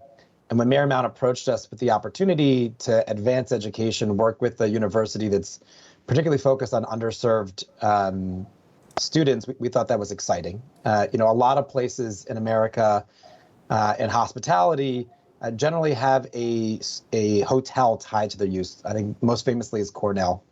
And when Marymount said, hey, is there a way to take what you're doing from the data science and software engineering and access control and utilization and all the things you guys are doing for consumer experiences and have it so our students can learn and then potentially go into the world and form their own businesses or work with folks that are doing innovation in hospitality? We said absolutely. In Arlington County, we've been around now for 5 years, I think 5 years in Arlington. And you've never heard us ask to convert a market use apartment to hotel. And that's not by accident. But in this particular case, this isn't about market use apartment. This is really about advancement of education. And so we're very excited to work with Marymount on this, and happy to answer any and all questions about our program, our company, and what we're up to. Great, we appreciate that. Thanks so much. Okay, I believe we have a representative of the Planning Commission, actually the chair of the Planning Commission with us. Is that correct, Mr. Weir? Are you on the line? I am. Good evening. Good evening. Thank you so much. I know the Planning Commission heard and deliberated at some length over this item, so we look forward to hearing your summary and thoughts about that. Yeah, Madam Chair and members of the board, thank you. For the record to start, I'm Daniel Weir, and I am here on behalf of the Planning Commission. The Commission heard this item on March 7 of this year. There were no speakers and no reports from Planning Commission committees or from other commissions. The Commission supports the conversion of the added recommendation that the site plan conditions place their own independent requirements that the conversion, which continues with the land, be valid only upon continued academic use of the subject property. Excuse me, that said, the Commission had several concerns consistent with concerns raised in response to previous requests to convert dwelling units into other uses. And that's sort of one of the underlying themes right here, right? Concerns raised in response to other conversion requests. Unfortunately, these requests are in large part being evaluated individualistically and arising out of applicants' short-term needs, with very few systematic and a priori tools that help us think in decades about these kind of requests. These conversions have the common effect of taking dwelling units off of the board, and that's true of this building as well. Anyone who can live at the Rixey can also live anywhere else. Apartments in one building versus apartments in another are pretty much substitute goods, and the Rixey's in the same market for Marymount community members' lease payments as every other multifamily rental building in the area. Just because a few people can rent there, just because only a few people can rent there, doesn't mean that the conversions somehow don't shrink the market. We, members of the Planning Commission, want to be available to evaluate these requests more deliberatively with the benefit of purpose-specific systematic analyses and criteria. In this case, there are, as has been pointed out, a handful of obvious distinctions from prior and future requests, and the Commission very much supports the educational opportunities raised by this project. But each time we look at one of these requests, we're only available to reactively identify distinctions between the impacts that these requests have on comp plan elements. Each time we work to identify something about the subject site that would limit the conversion's broader impact on housing abundance, but there is a real concern that each time we do that, we're just sort of expanding the canon of situations that can be drawn upon in support of site plan amendments that protect landlords from having to compete on price. Staff notes in the report that it intends to study these conversions, but not before late 2023. The Commission supports the goal, but is very much concerned about the timetable. This is at least the third or fourth example of these conversions, and at this point, we probably need to assume that there'll be more between now and early 2023.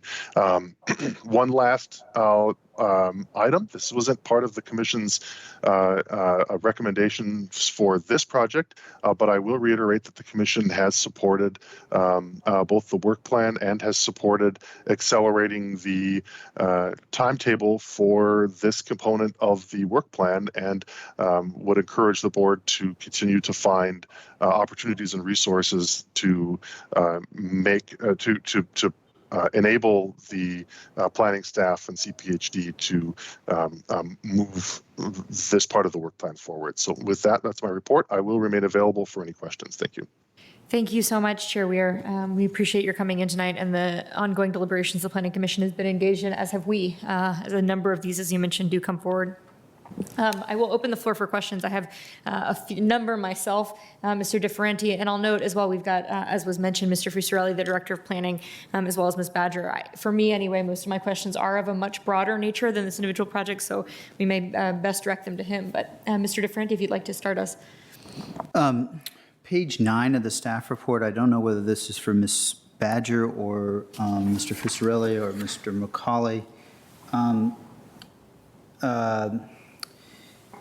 The Planning Commission's recommendation with respect to the academic use, I'm trying to understand, because the Planning Commission debated this, do we include conditions like academic use in other cases? I feel like this is something that we may have seen before, and it's included the rationale of not keeping in touch with upon the sale of the property. I guess I'm not entirely persuaded, but I couldn't go through the rest of the uses in the county and know whether this sort of condition is actually not done or whether it is done. So I don't know if that's for Ms. Badger or Mr. Fucirelli or for whom. Certainly, I'll take a first crack at that and then see if additional staff might want to add. But again, good evening, Anthony Fucirelli with the Planning Division. I think, you'll recall and you'll see a lot of instances where we bring items before the board, whether it's site plan amendments and other actions that do manage or regulate in various ways uses, right? And so converting from perhaps a more restrictive use to a less restrictive use. In this particular case, I think one of the challenges that staff considered was really for an action where the board would or approve a conversion of the use in this instance that runs with the land. The enforcement and tracking mechanism for a site plan amendment of this type is not something that we typically would employ. I think for some of the reasons that Ms. Badger spoke to and that are covered in the report. I think, where the opportunities present themselves, we try and structure site plan conditions that are really, practical and enforceable. At the end of the day, I think while I think we support kind of the spirit and the intent of this condition, it wasn't something that we ultimately recommended. Got it. I guess that helps, certainly difficulty of enforcement. It doesn't necessarily say that this, do we ever enforce items like this that are relevant to the sale, or almost in no cases do we do that? Thank you. I'll speak to, I think, this one particular case, and then if I know Mr. Schreiber is on the meeting as well, I believe if he may have additional examples to point to. But I think what's important to note in this particular instance, when Marymount purchased the Rixey building, there was no land use action that needed to come before this board related to that transaction. And so with that purchase and their process they went through to acquire the building, they did take the units that we believe were open to the general market and took them off the general market, really, and have been limiting them to student housing since that time. So there are examples like that where, in this case, an educational institution, academic institution, without the board action, was able to shift kind of the nature of those units. But if Mr. Schreiber has any other examples to point to that address your question, I'll ask him. Thank you. Great, thanks. Mr. Schreiber. Good evening, board members. This is Aaron Schreiber with the Planning Division, and to address a specific question from you, Mr. DiFerrante, about where have we done this in the past. And I think ultimately what the recommendation is to have a reverter clause so that the use would revert back to the previous use upon some point in time or some action. And I think that is not something that I'm aware of that we have done routinely, at least not in my 12 years here with the county. And again, it's just it's an enforcement challenge. We would not know when that property is sold and to whom and whether it continues in educational use. And so for the reasons of not being able to actively enforce it, we would have to be reacting to something more from a violation standpoint. We did not decide to support that. And also for the reasons raised by Ms. Badger, we think that the conversion of the use is appropriate, but it would just be too problematic for us to track and to enforce, and then to actually put a reverter clause that makes it go back to some other use, and not knowing what that impact would be or all the reasons why. Got it, okay. Well, that's helpful. I'll also add that land use approvals run with the land. So it's not predicated on who owns it. Got it, okay. Thank you, Ms. Kaur as well. Well, it's helpful. I just was struggling with this because the other rationale with respect to loss of bed units seemed more persuasive, not thinking through the run with the land piece. Thanks, Madam Chair. Mr. Dorsey? Thank you, Madam Chair. This question is probably best suited to Mr. Hart. Can you give us a little bit more detail, if you're still on the call, about the purchase agreement that Marymount had for the Rixey property? And does what you described earlier mean that you are prohibited from making these units available to non-students, or you would have to go through some sort of an approval process in order to do so? Sure. So when the university purchased the building, the idea is that it would be sort of an educational community. It wouldn't be just for Marymount students. So we anticipated that George Mason, George Washington, George all of the Georges would want to sort of have a place also for their graduate students. So that didn't turn out. So the building never really was able to hit the occupancy that it needs to. The bond covenants restricted to student residences or educational purposes. So if you wanted to change those bond covenants, you would have to go back to the bondholders and ask them to agree to something that they didn't bargain for when they purchased the bonds. Okay, so you would have to refinance Yes. your debt with no degree of certainty that it would be possible in terms favorable for what you would accept. At today's rates, the defeasance cost is $256 million, so it would be impossible. Yeah. Okay. Thank you. Thank you. Mr. Karantonis? Thank you. I don't need to elaborate how important it is to actually do the study on how the hotel use is appropriate. Here we are finding ourselves against some number of ropes, cornered in. One thing is that the kind of agreement that the kind of loans that were needed for the purchase of that. So the business model of this is not easily or almost impossible to change. Now I have a question. In the staff report, there is emphasis on saying that, well, we have it appears to be that like we have a deficit of or potential deficit of hotel rooms in Ballston because we're losing 1,600 hotel rooms. At the same time, we have been experiencing what in stock exchange speak, it's called a correction in terms of the amount of hotel capacity in Arlington. So how should I understand that? Is that really a necessary? Is that a good, welcome use? Is this an economic investment that we should be really after? Is that more important than making sure that we have the housing?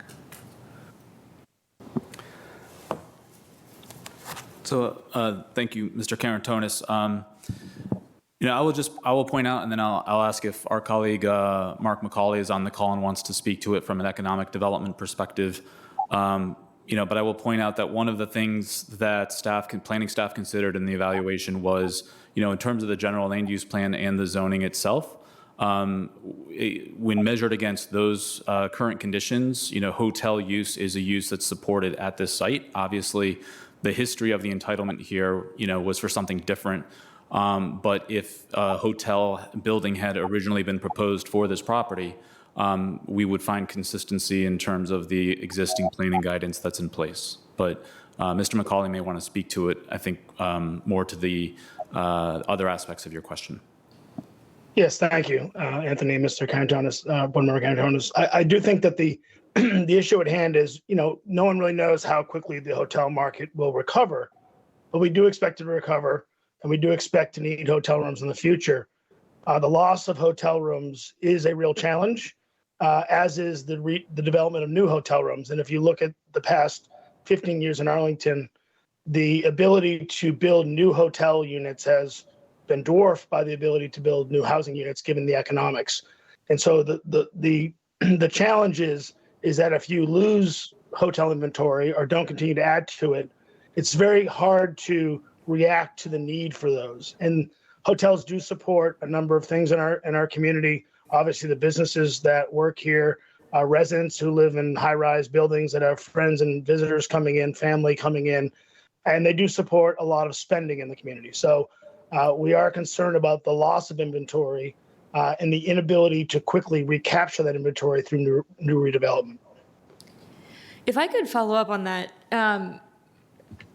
I think as Mr. Carantonis sort of bemoaned, right? And I think our chair of the Planning Commission mentioned it too. I think it's the lack of long-term planning framework, right, which is a challenge to all of us. It feels very reactive to say we've lost, 1,600 hotel rooms.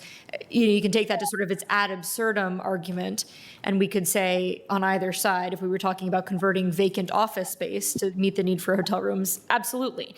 If you were to come to us and say we should convert committed affordable buildings to hotels, we would say absolutely not, right? And I think we're really struggling with the in-between because of the lack of framework. I guess the question I have, and this may be for both of you, Mr. Fusarelli and Mr. McCauley, is how do we generally think about the mix of hotel relative to apartments at a larger or longer term scale? Is that a trade-off we evaluate, for example, during our sector plans? I genuinely don't know. I mean, as Mr. Fusarelli mentioned, we have the OAH category, right, in our zoning ordinance, but where do we have these conversations about the right balance between enough hotel rooms to serve our hospitality sector and deliver the benefits Mr. McCauley described with the need for sufficient apartments to meet the, extraordinary demand for housing in this community? Where do we have the opportunity to think about that in the long term? Is it during the sector plan or area plan process?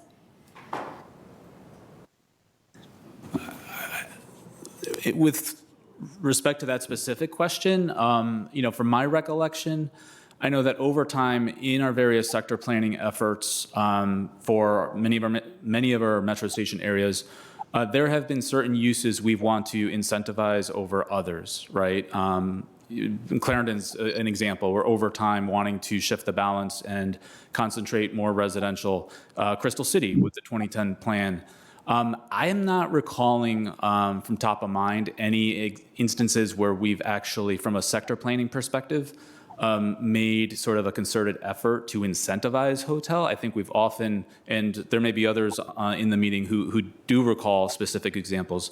For example, but there have been instances where we've acknowledged the presence of the hotel sector and sort of some of the synergies that presents. I guess I will append my just one part of my recent response is that in the advertisement, one example I think where we are being more flexible for the purposes of being able to consider known interest in hotel is with the Clarendon sector plan update that this board advertised on Saturday and will come back in April, thinking differently about whether or not hotels should count as a commercial use as part of its use mix. So that's one very, I think, current example, perhaps not hyper specific, but nonetheless still opening up that flexibility. I'll ask if Mr. McCauley or others have anything to add. Yeah, I will add that this is a bit dated, but it's a good sort of walk back in history. About 10, 12 years ago, there was a concern about the lack of hotel inventory, really 15 years ago, just before I joined. And we hadn't had a new hotel unit built in decades. And there was a concerted effort in our work plan at AED to rectify that. And we looked at a bunch of options. Attracting the Westin to Ballston was one of them.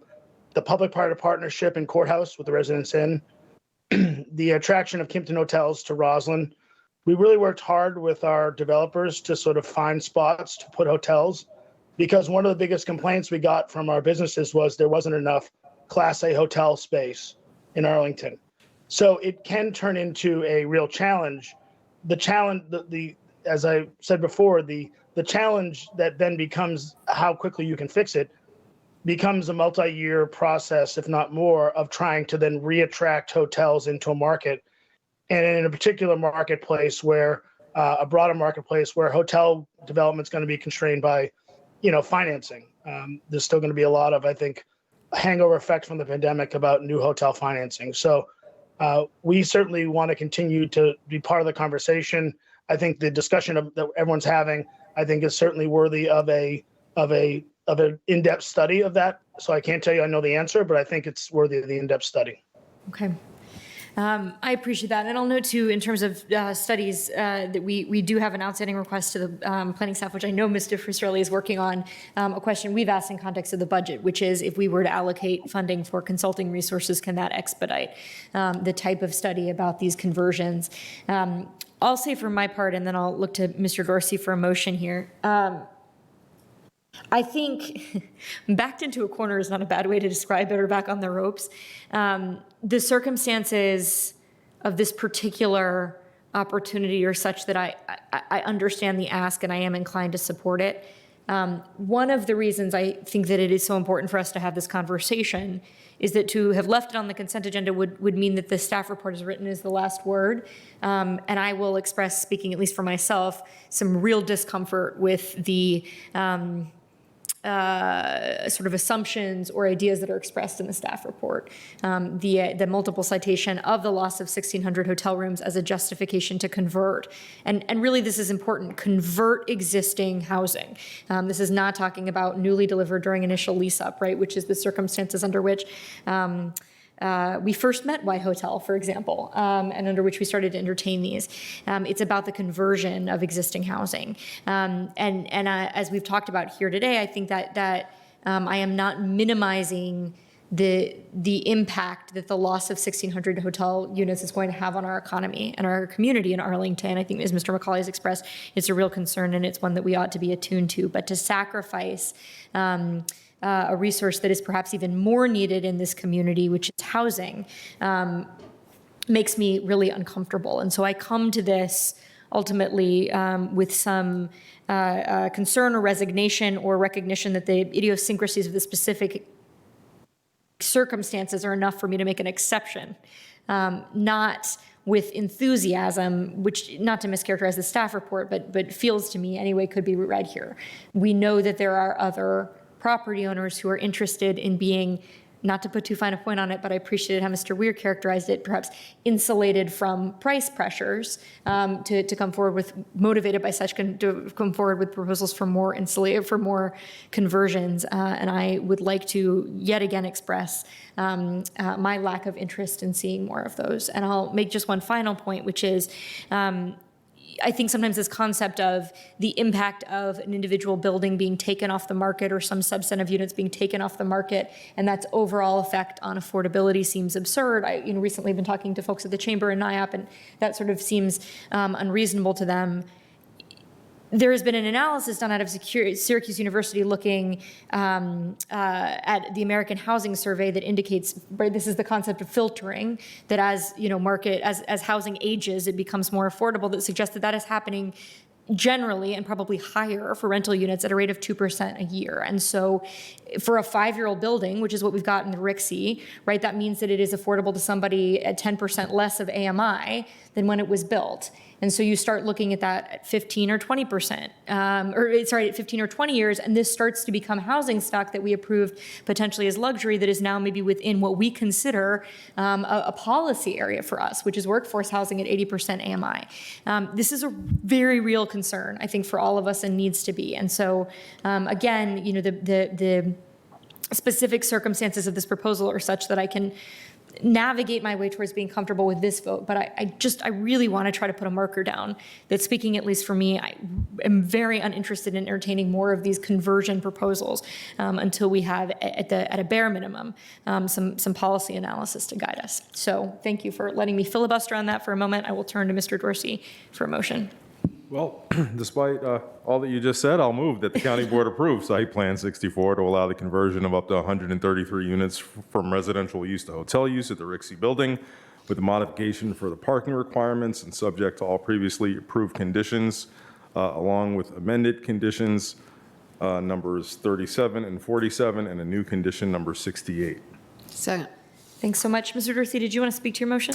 I will briefly, I recognize the discomfort that you shared, Madam Chair, with reducing the number of units that could be available for rental leases broadly and are not fully understanding the impacts of such decisions that we're making on a one-off basis today.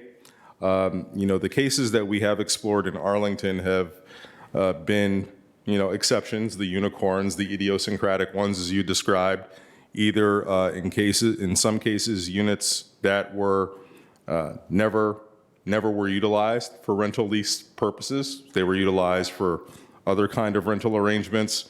They were time limited in terms of only for a period of time that we set until a building could be fully leased up, or in the case that we're considering today, units that were not available to the general public. And, each of these are idiosyncratic, and even though we've seen a number of these idiosyncratic circumstances, collectively, they don't, in my opinion, amount to a trend. And, the market impacts, such as they are hard to discern here. And I don't think they would be the same as if these were units that were in operation under a rental lease arrangement. If they were to be converted, clearly we would be talking about something very different. I think, why are we getting these one-offs? Well, it's kind of because the market doesn't support the conversion of these anywhere else. It's much more lucrative for someone to rent these as apartments that are leased in Arlington. The reason we're getting these are because we have certain circumstances that are different than that have various issues, and that's why we're seeing this confluence of a number of these amounting to not just one-offs, but a collection of one-offs, it appears, that we're getting one every year. So I'm comfortable that we're not making a mistake here. That doesn't dampen my strong interest in making sure that we do complete a timely study of the market forces surrounding this issue more broadly and its impact on affordability and supply, developing the tools for us to better analyze these should we get to the point where we can't clearly determine these to be idiosyncratic in nature, but maybe part of a trend to inoculate people who are going through market challenges in a way that is contrary to our public policy goals. We want to make sure we're ahead of that, but I'm pretty comfortable that we're not behind that at this point, because I can clearly get comfort with how idiosyncratic each of these is. So I'm going to support it. Thanks, Mr. Dorsey. Any further discussion, Ms. Garvey? Yeah, I want to thank our chair for having this discussion and bringing this forward. I think it's important. I'm very comfortable supporting the motion because it really feels unique and really not the larger issue that we're really concerned about. This sort of feels like it's associated but not really there. I look forward to that study. I'm wondering, perhaps when we do it, are we also going to look at the flip, which is hotels becoming residences, and going back the other way? When I came to Arlington in the dark ages or whatever, a long time ago, that's when we had rental properties like Fairlington, where I am, converting to condos.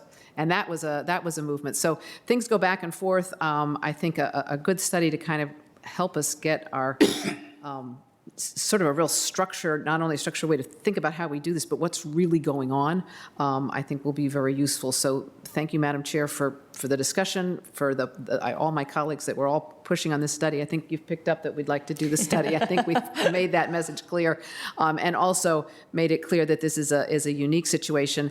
And then, just because we haven't really talked about I'll just say the program sounds kind of cool to me. What they're actually doing here, I think, is kind of exciting, and I'll be interesting to see how it goes. So this particular unique project, I think, is really very interesting, and I'm looking forward to seeing how it turns out. Thank you.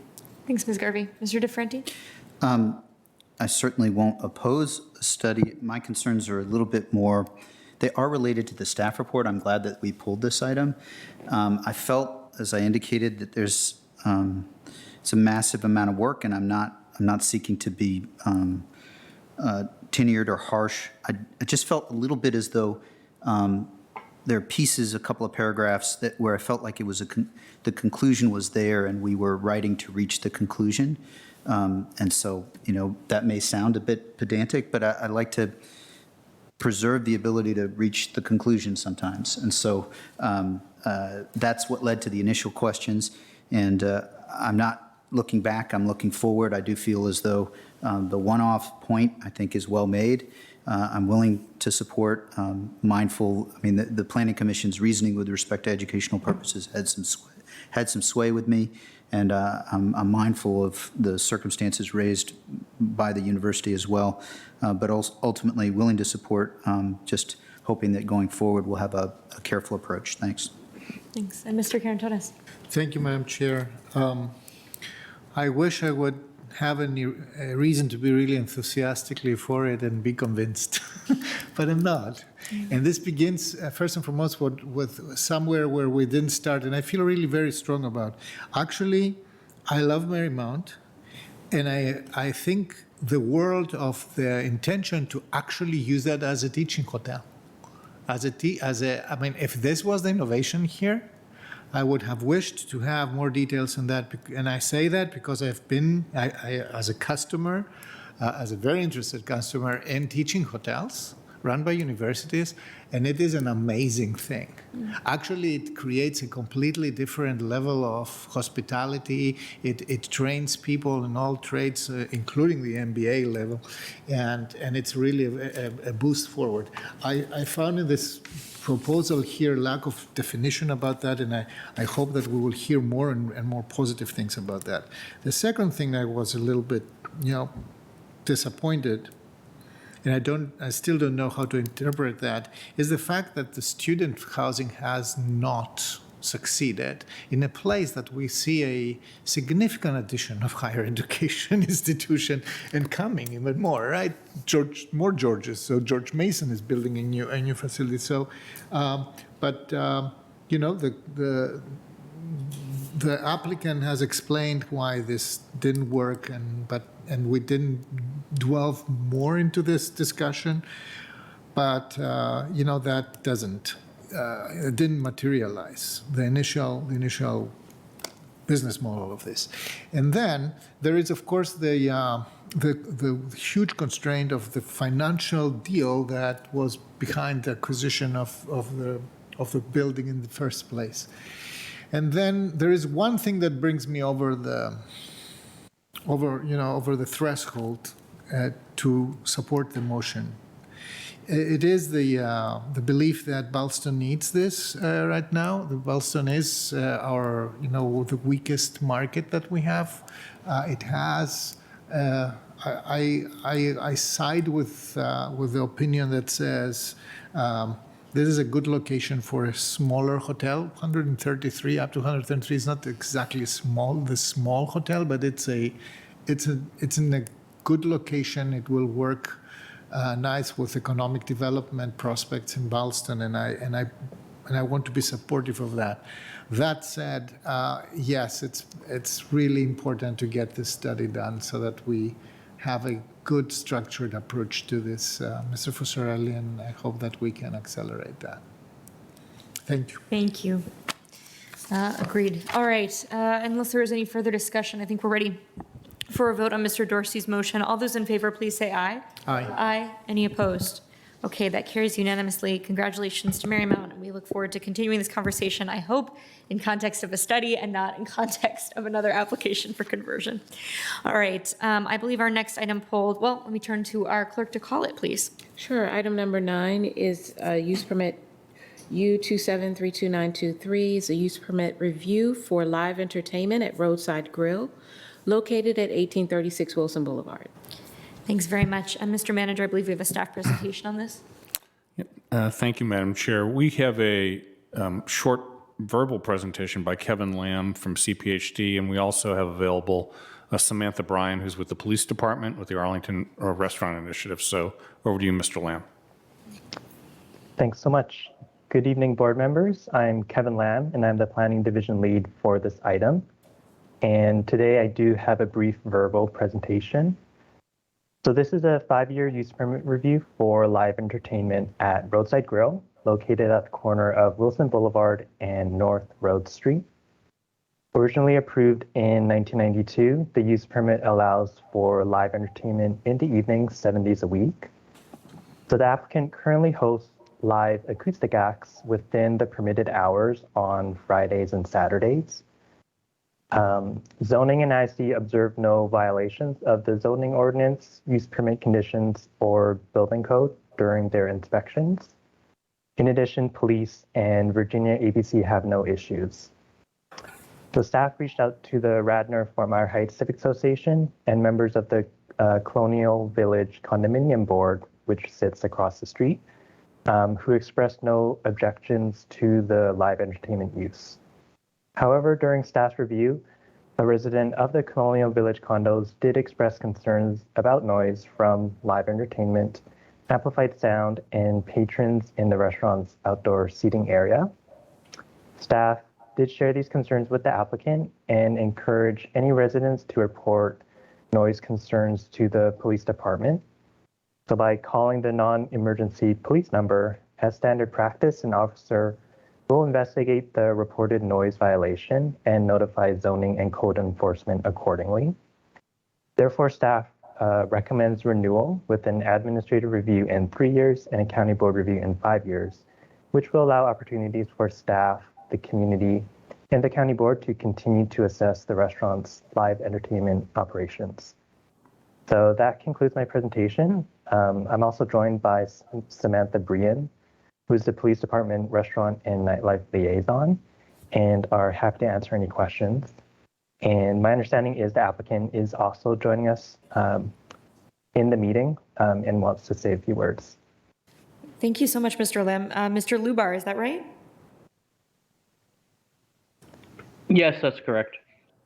Please, if you'd like to give a brief comment or presentation, we'd welcome that. Otherwise, we'll continue available for questions.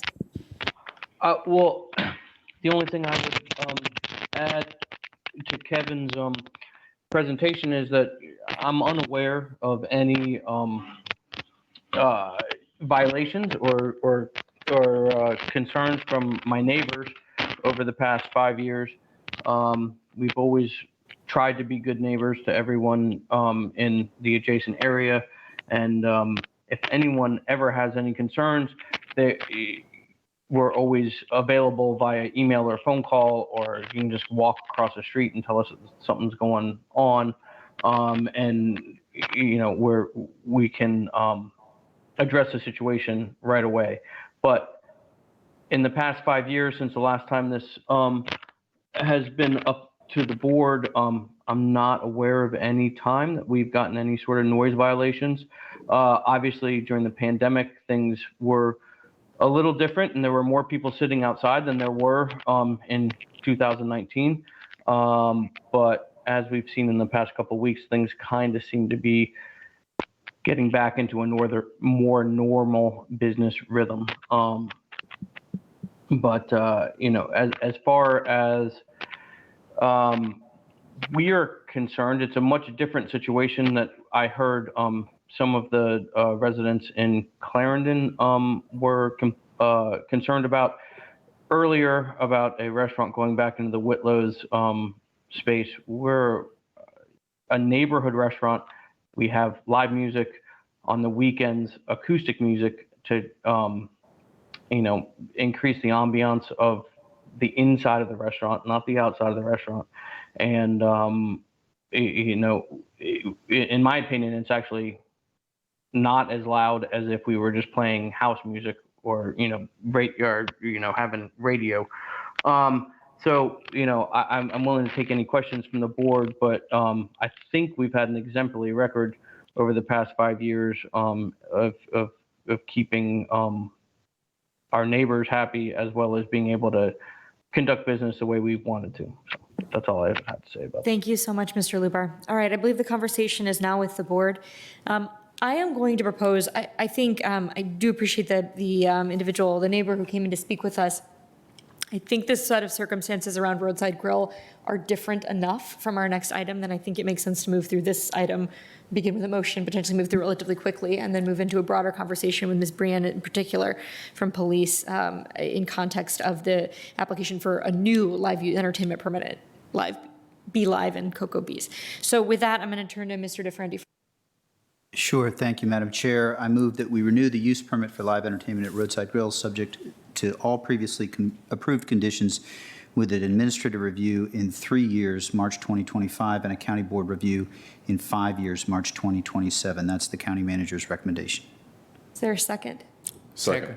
Second. Any further discussion on this one?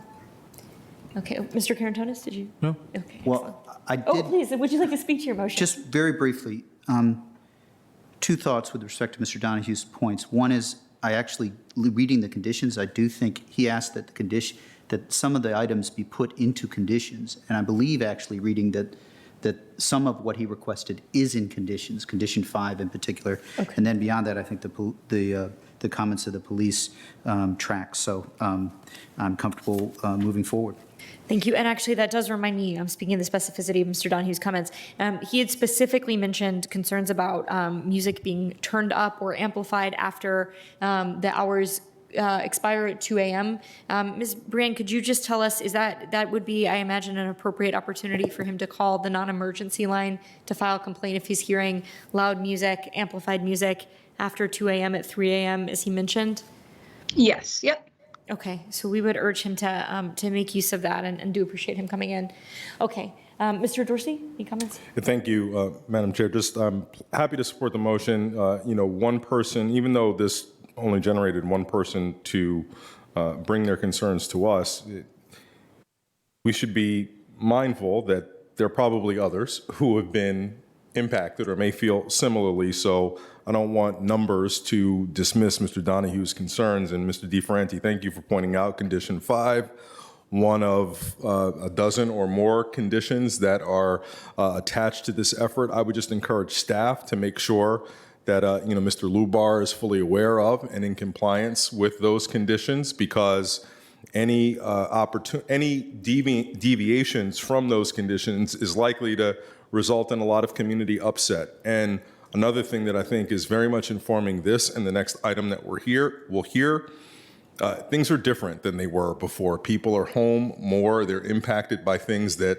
they may not have been as impacted by previously, and it's really incumbent on the Roadside Grill establishment to, maybe develop a rapport with neighbors and cultivate those good neighbor relations, just understanding that with more people outside because of the pandemic, and as will be the case with the weather, if they're not back out and about, they're going to be impacted by that to a fair degree. So hopefully you will do what's necessary to try and make them as comfortable as possible, recognizing that a level of stress is probably on them that wasn't there previously, which may be impacting some of the complaints that we're hearing.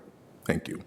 Thank you. Appreciate that. And as you noted, both perhaps representing more than one person with that perspective, we also did hear from neighbors in support of this use. So thank you so much. Without any further discussion, the motion is before us. All those in favor, please say aye. Aye. Aye. Any opposed?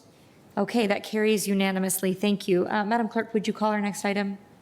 Yes, item 19 for Be Live and Cocoa Bees at 2854 Wilson Boulevard, 2 parts. 19A is a use permit for live entertainment and dancing at Be Live. And 19B is a use permit for live entertainment and dancing at Cocoa Bees, as well as a use permit, item C, for a use permit for an outdoor cafe. Thank you so much, Mr. Manager. To you. Yes, Madam Chair, Cedric Sutherland is available along with Ms. Brian to discuss this item, and he'll have a slide presentation. Over to you, Cedric. Thank you. Can everybody hear me clearly? We can. Good evening. All right. Good evening. Thank you. Good evening. My name is Cedric Sutherland with the Planning Division. With me, I have Samantha Brian of the Arlington County Police Department's Restaurant and Nightlife, and she's the the Arlington County Police Department's Restaurant and Nightlife Liaison. This evening, before you, I have 3 use permits at 2854 Wilson Boulevard, formerly Whitlow's and Wilson. The first 2 permits are for live entertainment and dancing, and the third use permit is for outdoor cafe associated with the Be Live establishment along North Fillmore Street. The site is located at the corner of Wilson Boulevard, North Fillmore Street.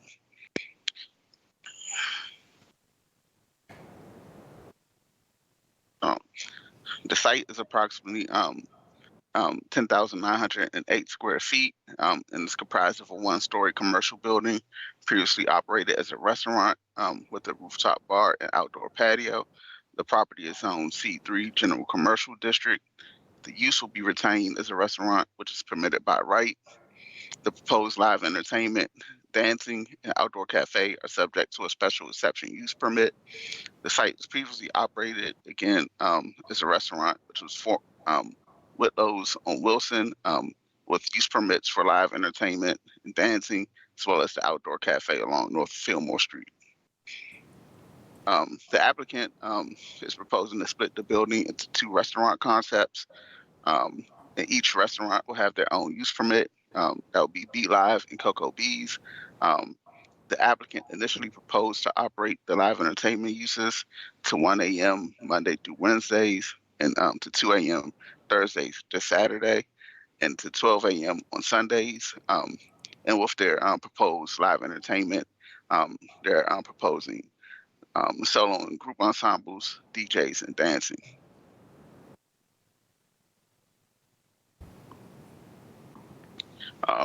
Again, the applicant is proposing to split the building into 2 restaurant concepts, Cocoa Bees and Be Live.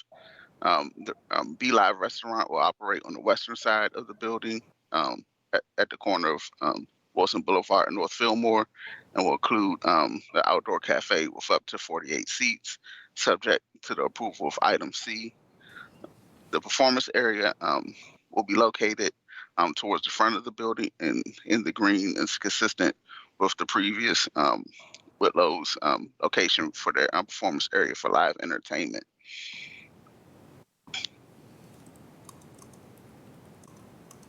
The Cocoa Bees restaurant will occupy the eastern half of the building and consist of an outdoor patio section and a rooftop bar with a small interior performance area is highlighted in green.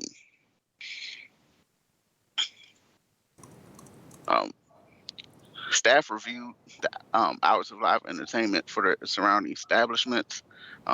Ambar and Buena Vida are 2 establishments at the corner of North Fillmore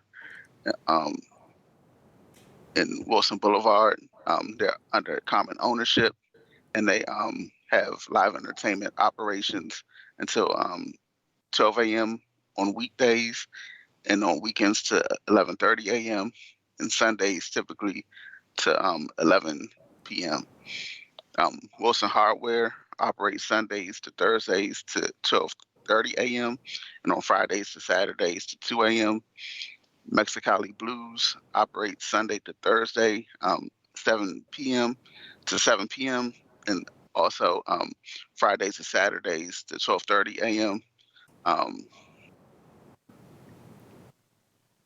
With this reviewing all the times and hours of ceasing live entertainment, staff requested and The applicant has agreed to reduce their hours slightly to make it more in line with the proposed hours of operation of existing establishments. Staff has proposed Monday through Thursday to 1 a.m. and Fridays and Saturdays to 1:30 a.m. and on Sundays to 12 a.m.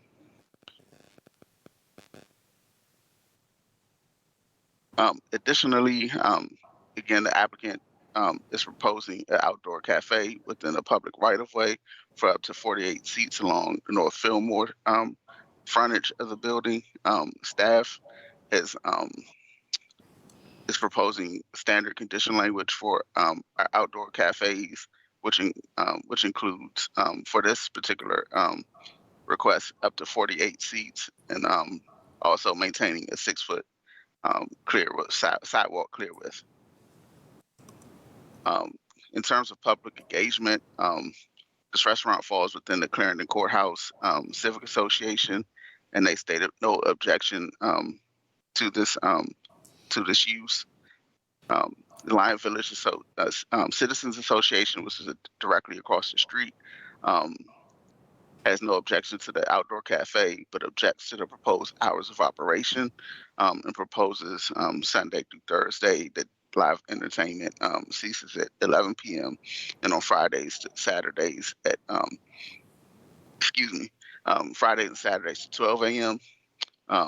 They also recommend a 6-month review to September 2022. In addition, we received letters from the public.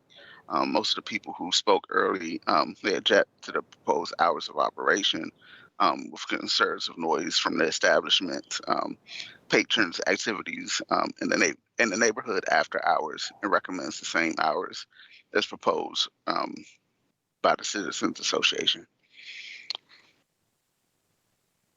The staff for the proposed conditions for live entertainment, again, staff is recommending Monday through Thursday live entertainment cease at 1 a.m. and Fridays and Saturdays at 1:30 a.m. and including the eve of all federal holidays, and lastly on Sundays to 12 a.m. In addition to the proposed conditions, as with most live entertainment, with all live entertainment operations within the Clarendon Live Entertainment Working Group, that we're requiring their participation with this working group. In addition, they have agreed to participate in the Arlington Restaurant Initiative, which is headed by the business and the restaurant and nightlife liaison. Therefore, staff is recommending approval of all 3 items, subject to the conditions of the staff report with the county board review in 8 months in November of this year, which will coincide with the scheduled review of Clarendon Live Entertainment items that comes to the board at that time. This concludes staff presentation. Thank you. Thank you very much. Mr. Sutherland, and I know we have Ms. Brian again with questions. I also understand that we have Mr. Bramson and Mr. Cummings on behalf of the applicant. Is that correct? That is correct. Yes. Did you want to give some comments or presentation, or are you available for questions, or both? Available for questions. I'm going to speak very briefly. Nicholas Cummings with Walsh Colucci here. I think it's just important to emphasize that while we absolutely understand and appreciate all the comments made by the community so far this evening, this is a new request for a new location with a new use permit for live entertainment and dancing. And I think that I'd submit to the board that Mr. Bramson would like the opportunity to operate this establishment and deal with or address potential issues when they arise, if they in fact do. And I think that the conditions which require, participation in a neighborhood group and which call for the review within 8 months are, an effective tool to check in on how things are going and to, maybe cut back if necessary or address whatever it is that may come up that is within his control to remedy. So that I'll just say that briefly, and then Mr. Bramson and I are here for questions. Thank you so much. Okay. I believe the conversation is now with the board. Maybe to frame us up, actually, I see Mr. Frienti, Mr. Carantonis, so if you'd like to begin. So I will begin with one question.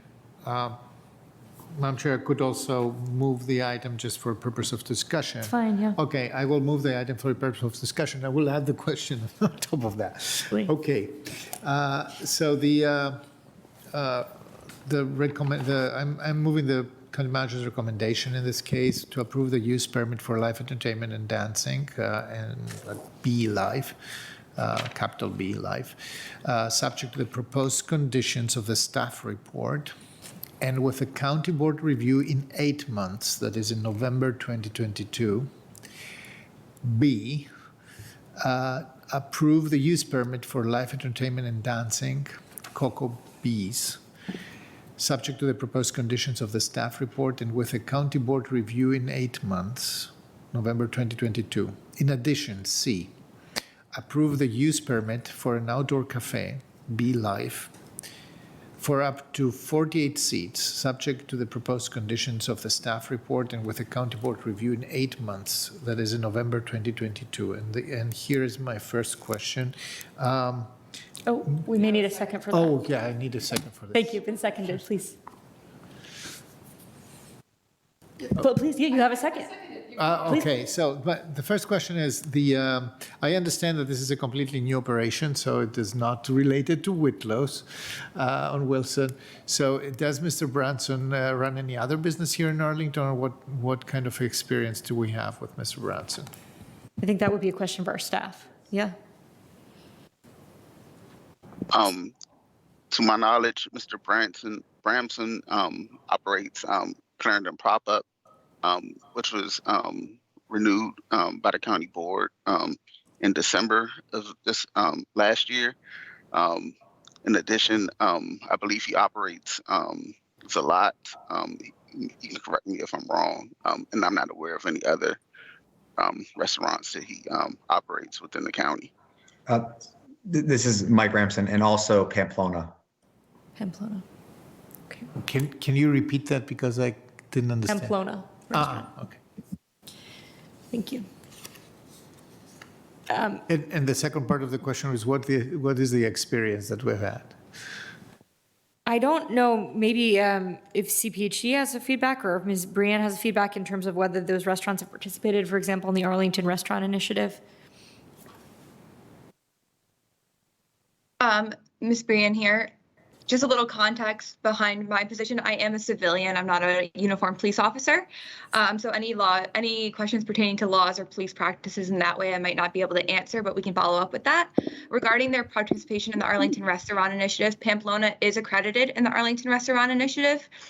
And the Clarendon Ballroom is currently going through accreditation the Clarendon Pop-Up, is going through accreditation in the Arlington Restaurant Initiative. They're on step number 1 so far. We're going on to step 2 soon.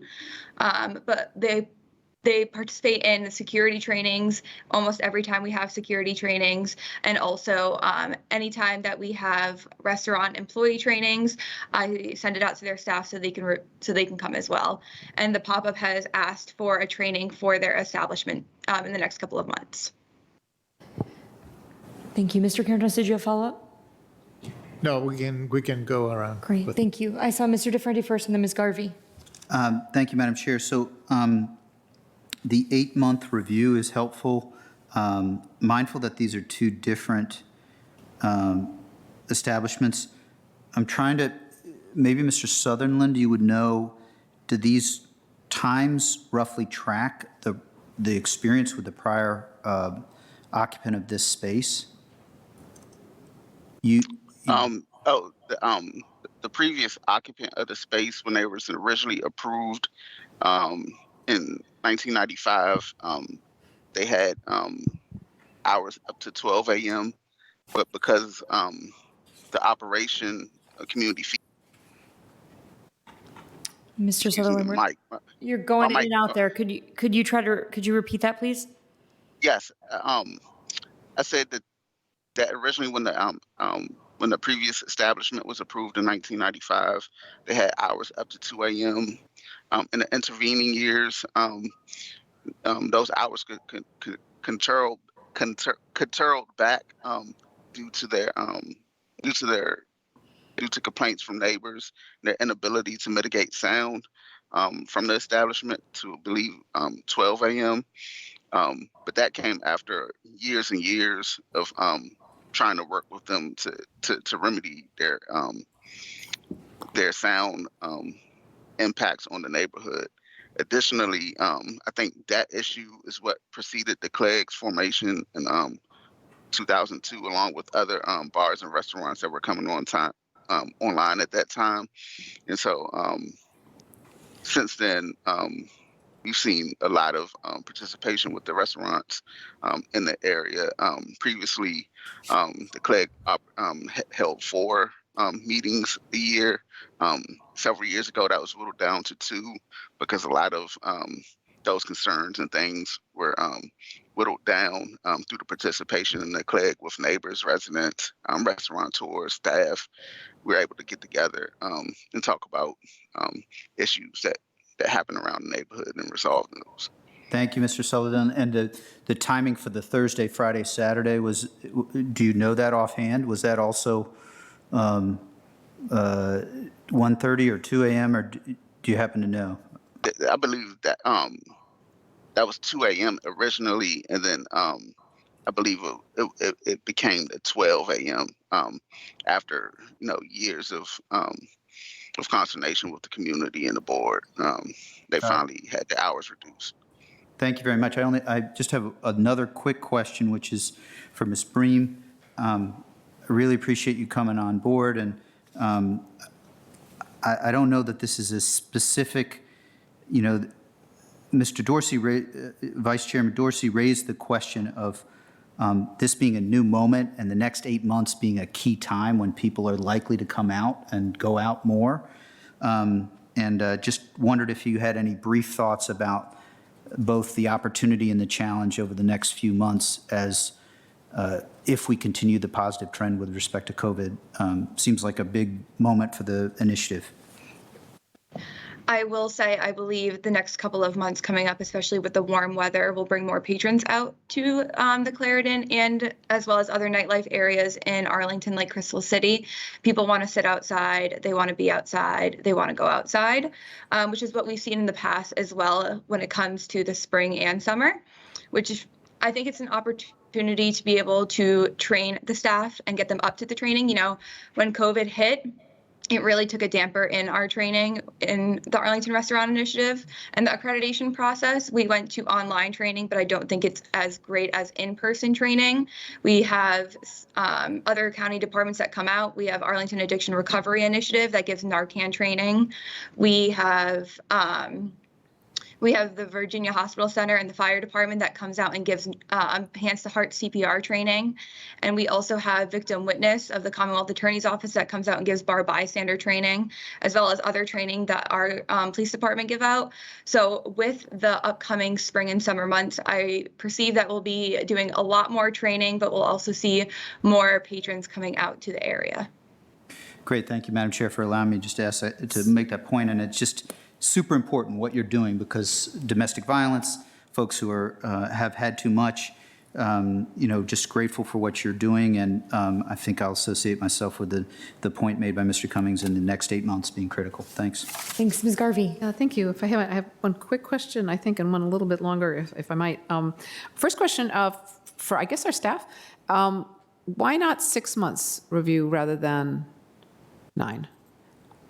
Or even 7. I mean, that'll get us through the summer, basically. We should have a pretty good idea of what's going on. Is there a reason it needs to go longer and we don't want to do it sooner? Typically with the CLEG review, because there's so much, about, I think, 16 establishments, we typically start our review of those items late August, early September to give the county staff time, especially code enforcement and zoning enforcement, to go out and do those numbers of inspections because that's a lot for them to do at one time. Typically, those happen within a month of a county board hearing. So we like to spread that out. So once I start doing my outreach to the police, other county agencies, we'll start getting that information back during that time period. So it which sounds is like 60 what you months need to do review. is spread them out. You could put this more to the front, and the reason I could give for doing that is that it's new. We kind of know what's, there's some history with the other ones, but this is a new establishment starting. Is the issue that you just need to spread it out, and somebody needs to go first and somebody needs to go later? Is that correct?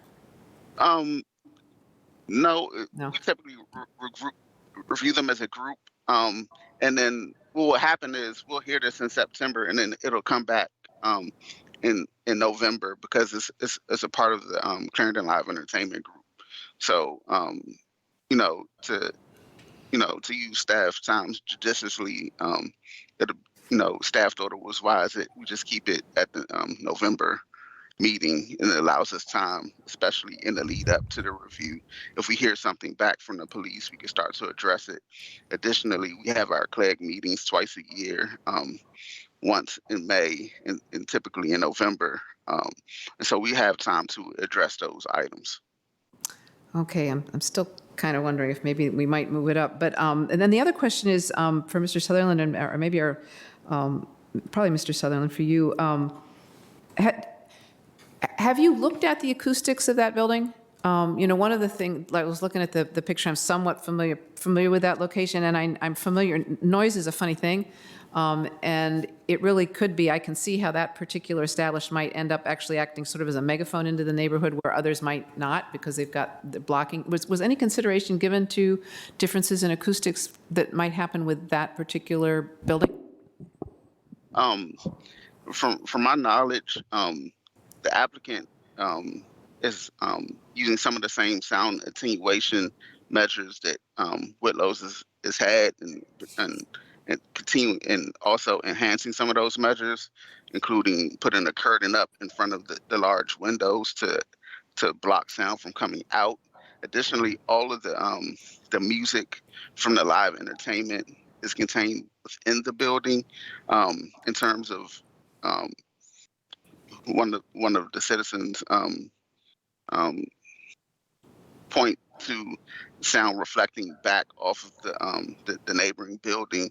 I don't think that would happen from things coming inside the building. However, they do operate an outdoor patio and also a rooftop, which they can play music and sound up there, not piped in from the live entertainment, but they can play music and sound from like an iPod or whatever device that they have, and that sound may bounce off that wall and come back into the neighborhood. But those areas of the establishment are not under review of the use permit, and they will have to abide by the noise ordinance. Okay, thank you, Mr. Sutherland. That does it for me for the moment. Thank you. A couple questions for Ms. Briand to just talk about the Arlington Restaurant Initiative for a moment. I really appreciate everyone who came in to speak tonight, and boy, was that like a blast from the disappointing past to hear those experiences about Clarendon, because that was the entire genesis of the Arlington Restaurant Initiative, was everything that you all are describing so compellingly as neighbors. I mean, that situation, I think, is one of you very compellingly put it, had gotten completely out of hand by 2015, 2016. The description straight from, I mean, this program now, the Arlington Restaurant Initiative, has been evaluated, has been held up as a model by DOJ and the COPS office. George Mason University has studied it. It has been analyzed out of the University of Arizona, a couple of other labs, all as sort of a best practice, because it has been so effective, at least we thought, at actually reducing the impact, especially on the quality of life of not only noise, but all of those things that people described. I mean, I'm just looking at the analysis that was published by the Social Decision Analytics Laboratory, right, which we've got on the ARI website. You can just sort of see the way the impact of the increased police presence, the relationship building with restaurants. For example, aggravated assaults down by a third in just 2 years, drunken publics down, by a half, really disorderly conduct coming down from a high of 41 incidents in a year to just 6 in 2017. So, I think I had anyway looked to, and particularly from my lens working on our interagency response to sexual assault, looked to ARI as a real model that was actually making a difference for folks in Clarendon. And so it is heartbreaking to hear from neighbors that the situation that they described tonight sounded like some of the worst of 2015, 2016. So I wondered if Ms. Brienne could just talk to us a little more about ongoing evaluations of the ARI program, whether ACPD is seeing an uptick in these incidents again, and what if anything are we adjusting ARI outreach to do to address those? I know that's a lot to ask you. You gave us a pretty good caveat at the outset that you may not be the expert on all things police operations, but any insights you can shed for us about what's going on, either in terms of the data you all do collect or adjusting the approaches of ARI would be really helpful to this conversation, I think. No problem. So I will say COVID really put a setback to everything that we created in the Arlington Restaurant Initiative. So for how long were we shut down? How long were we not really operating? And then it became how to operate in certain situations with certain regulations and whatnot. Now we're trying to operate in a way that we did before. But I will say we've seen more patrons coming into Clarendon. We were opened before a couple other jurisdictions in our area. So we've seen a lot more patrons coming into Clarendon, but we're also working very hard to stop the stuff that is happening. I will say we are on trend with our 2019 numbers, pre-COVID 2019 numbers right now. We are still doing all of our training. I help run and manage the nightlife detail of officers that are out there. The officers that are working this detail are trained in relationship-based policing and how to create relationships with restaurant owners, staff, and security. So we've also curtailed some of our training to include the Narcan, to include de-escalation, more focused on de-escalation and over-intoxication. During COVID, we focused more, like I said, on online training, having staff take online training. But like I said, I feel like it comes better across as in-person. So now we're starting to ramp up our in-person trainings. We have had talks about creating maybe like big quarterly trainings where we can get all the staff together in one quarter to train, which might make it easier on our county agencies as well. But regarding the nightlife detail, the officers that work our nightlife detail, like I said, they're trained on relationship-based policing. And I have the same officers most every week that sign up for this detail. So I try and place them in the same areas. For an example, I have about 3 officers stationed in front of Don Tito's and CVS on North Hudson Street. I have about 1 to 2 officers, depending on staffing, next to O'Sullivan's and Liberty Tavern. I have 2 to 3 at Barbow, Pamplona, and Renegade, and 2 that are responsible for Wilson Hardware, TTT, Ambar, and down that side of Wilson Boulevard. Those officers, like I said, work continuously throughout the year. So they know how the establishments act, and they know how the establishments intervene in situations and how they can intervene. The reason that we have our officers there are to intervene at faster rates, so violence doesn't occur as much, if that makes sense. That was really helpful. Thank you. And so when this spot was Whitlow's, was that included in the detail of the officers you described? I think the sort of latter pair or trio of restaurants was Wilson Hardware, the 3-tiered. Ambar and TTT, yes. Yeah, and so is Wilson Hardware part of that, or will have its own detail? So Wilson Hardware. Be Live and Cocoa Bees, formerly Whitlow's. Yep. So the officers that are stationed at Wilson Hardware, TTT, and Ambar will also be attributed to the new live entertainment venues, Be Live and Cocoa Bees. Usually, when a new venue pops up or gets their permits, we try and shift the officers in front of that venue for a little bit. Okay. Just to show presence in front of the new venue and to be there for staff. So staff know that they're there, patrons know that they're there as well. Great. Thank you so much. That was incredibly helpful. Before I yield to Mr. Dorsey, Mr. Bramson, I actually think it'd be really helpful if you could just take a moment and describe your previous involvement with the Arlington Restaurant Initiative. Tell us a little more about where you are in staffing up for Cocoa Bees and Be Live, the expectations you'll be putting on your staff to participate in these types of trainings, and any other insights you can shed for us about the relationship you already have or will have with ACPD. I think that could be really instructive for us to learn about. Yeah, absolutely. So we were actually one of the first pilot programs, or at least when we were getting it started. So we were kind of the guinea pigs in this program over at Pamplona. So I'm familiar with that. And as Sam mentioned earlier, we are our security attends all those security meetings, the live entertainment, ones for my other establishments. So in terms of staffing and so forth, I mean, we're still, getting there. We have, I think, very solid security teams that communicate well. I mean, I think that's just the most important thing with the police department is just communicating and letting them know when we need their help. I know a lot of establishments, there's a lot of criticism when establishments call the police department, but really it's we've been told to call them almost on any occasion, and they've been great and supportive on that, and that's just helpful. So I think it's great, especially when we have a new venue, and to allow for our staff to know the police is there to really help us in any situation. As well as to let patrons know that the police have a presence there.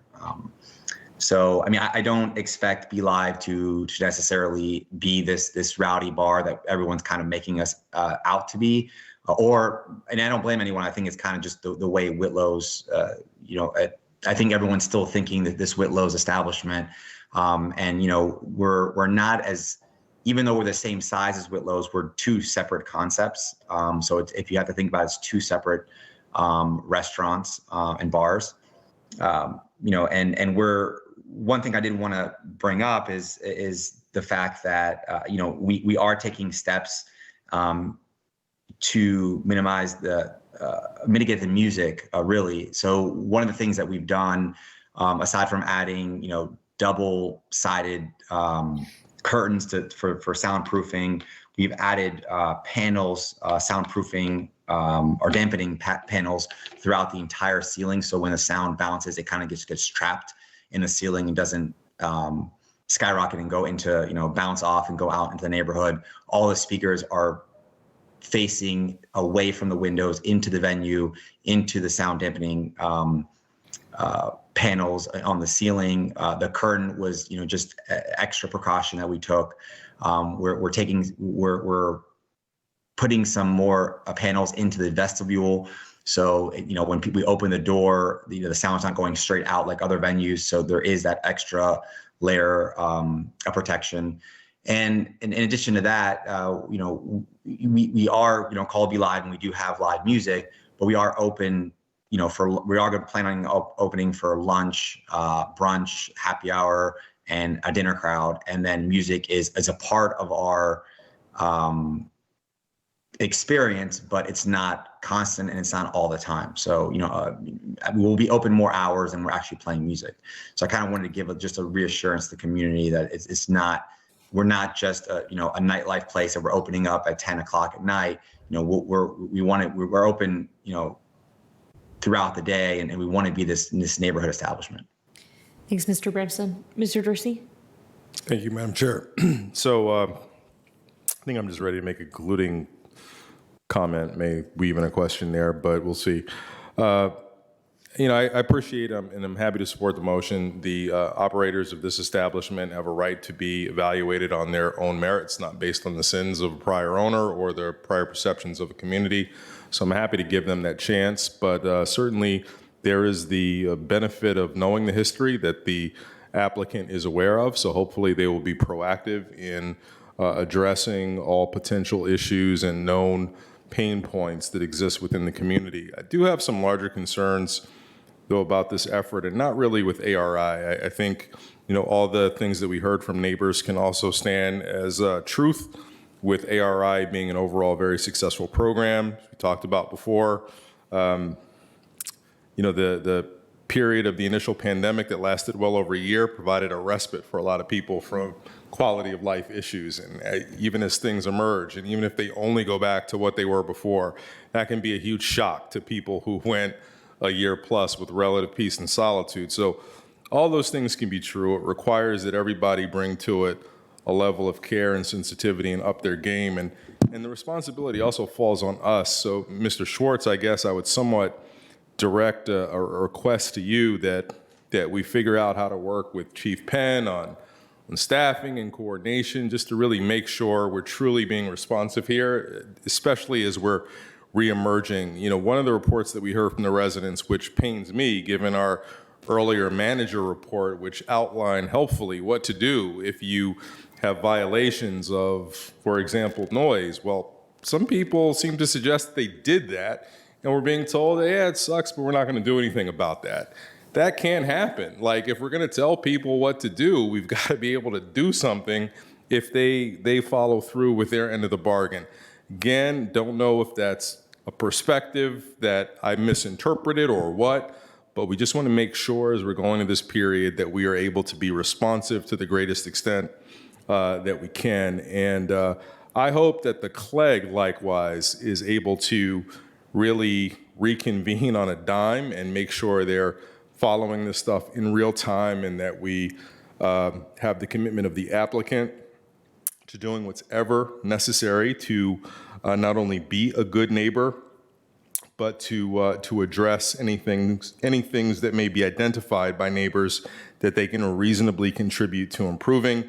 And then lastly, I will say that I know that when we were having a real difficult time with staffing in Clarendon, we prevailed upon the Virginia State Police to assist us. Hopefully those options are on the table as well, because I do have a fear that this summer is going to be interesting. Thank you. Thanks.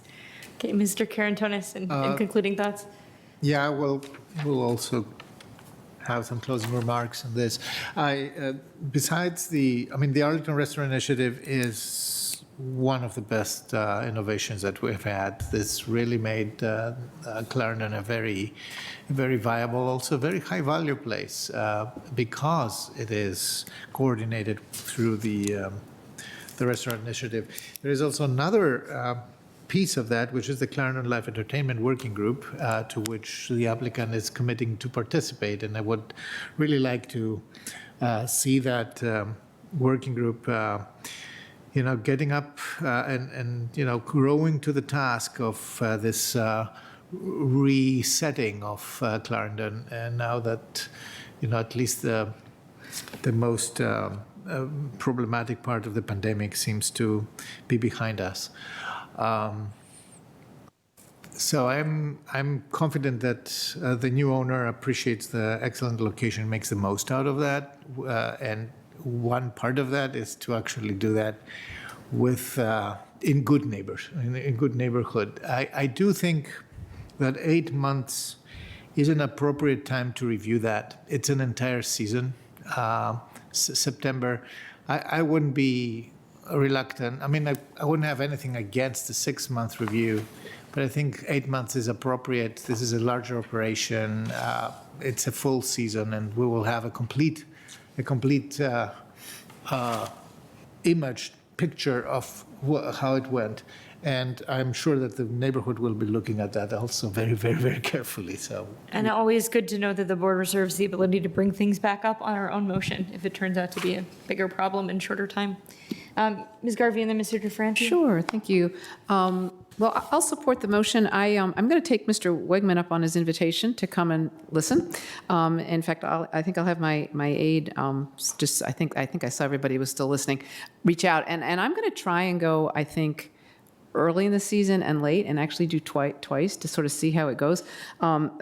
This, what we heard from the neighbors really was sort of disturbing, and I think, Mr. Dorsey, I wasn't thinking it was interesting, I'm thinking of it sort of as a test, same idea. I think it is going to be interesting and a bit of a test how we do over these, these next warm months when people are out, COVID's not happening, and how people are behaving. So anyway, I will do that, and then we'll see where we are in November. And I'll be looking not just at this place, these two new establishments. And it does sound like the owners are really, meaning well. They're going to be trying to take care of issues and mitigate any problems. I appreciate that. But also just sort of looking at the general scene again and kind of seeing where we are. So I will commit to doing that, and I will approve the motion. Thank you. Thanks, Ms. Garvey. Mr. DeFerranti. Thanks, Madam Chair. Appreciate colleagues' comments. In particular, I appreciated this sort of drilling into data that you exchanged with Ms. Bream, and then also the comments of Mr. Bramson, and really appreciate each of the 5 neighbors who came. Franklin and Fillmore will be part of my follow-up on a Saturday, and mindful of each of the neighbors' comments. Take them seriously, and this is like I was saying earlier, I do feel this is a big moment to make sure that we transition back with thinking about 2019 and not 2015 and 16. So with that, I'll support the motion. Thank you so much. Unless there is any further discussion, I believe we are ready for a vote. All those in favor, please say aye. Aye. Aye. Any opposed? Okay, that carries unanimously. We look forward to having what we hope is a positive look back in 8 months. If it is not a positive set of circumstances, I imagine we will be hearing from neighbors and in discussion with you all sooner. Thank you so much. Madam Clerk, are there any other items to come before the board this evening? No, there are not. Okay, with that, we are adjourned. I will see everybody Thursday at 3 p.m. as we continue with our budget work sessions. Adjourned.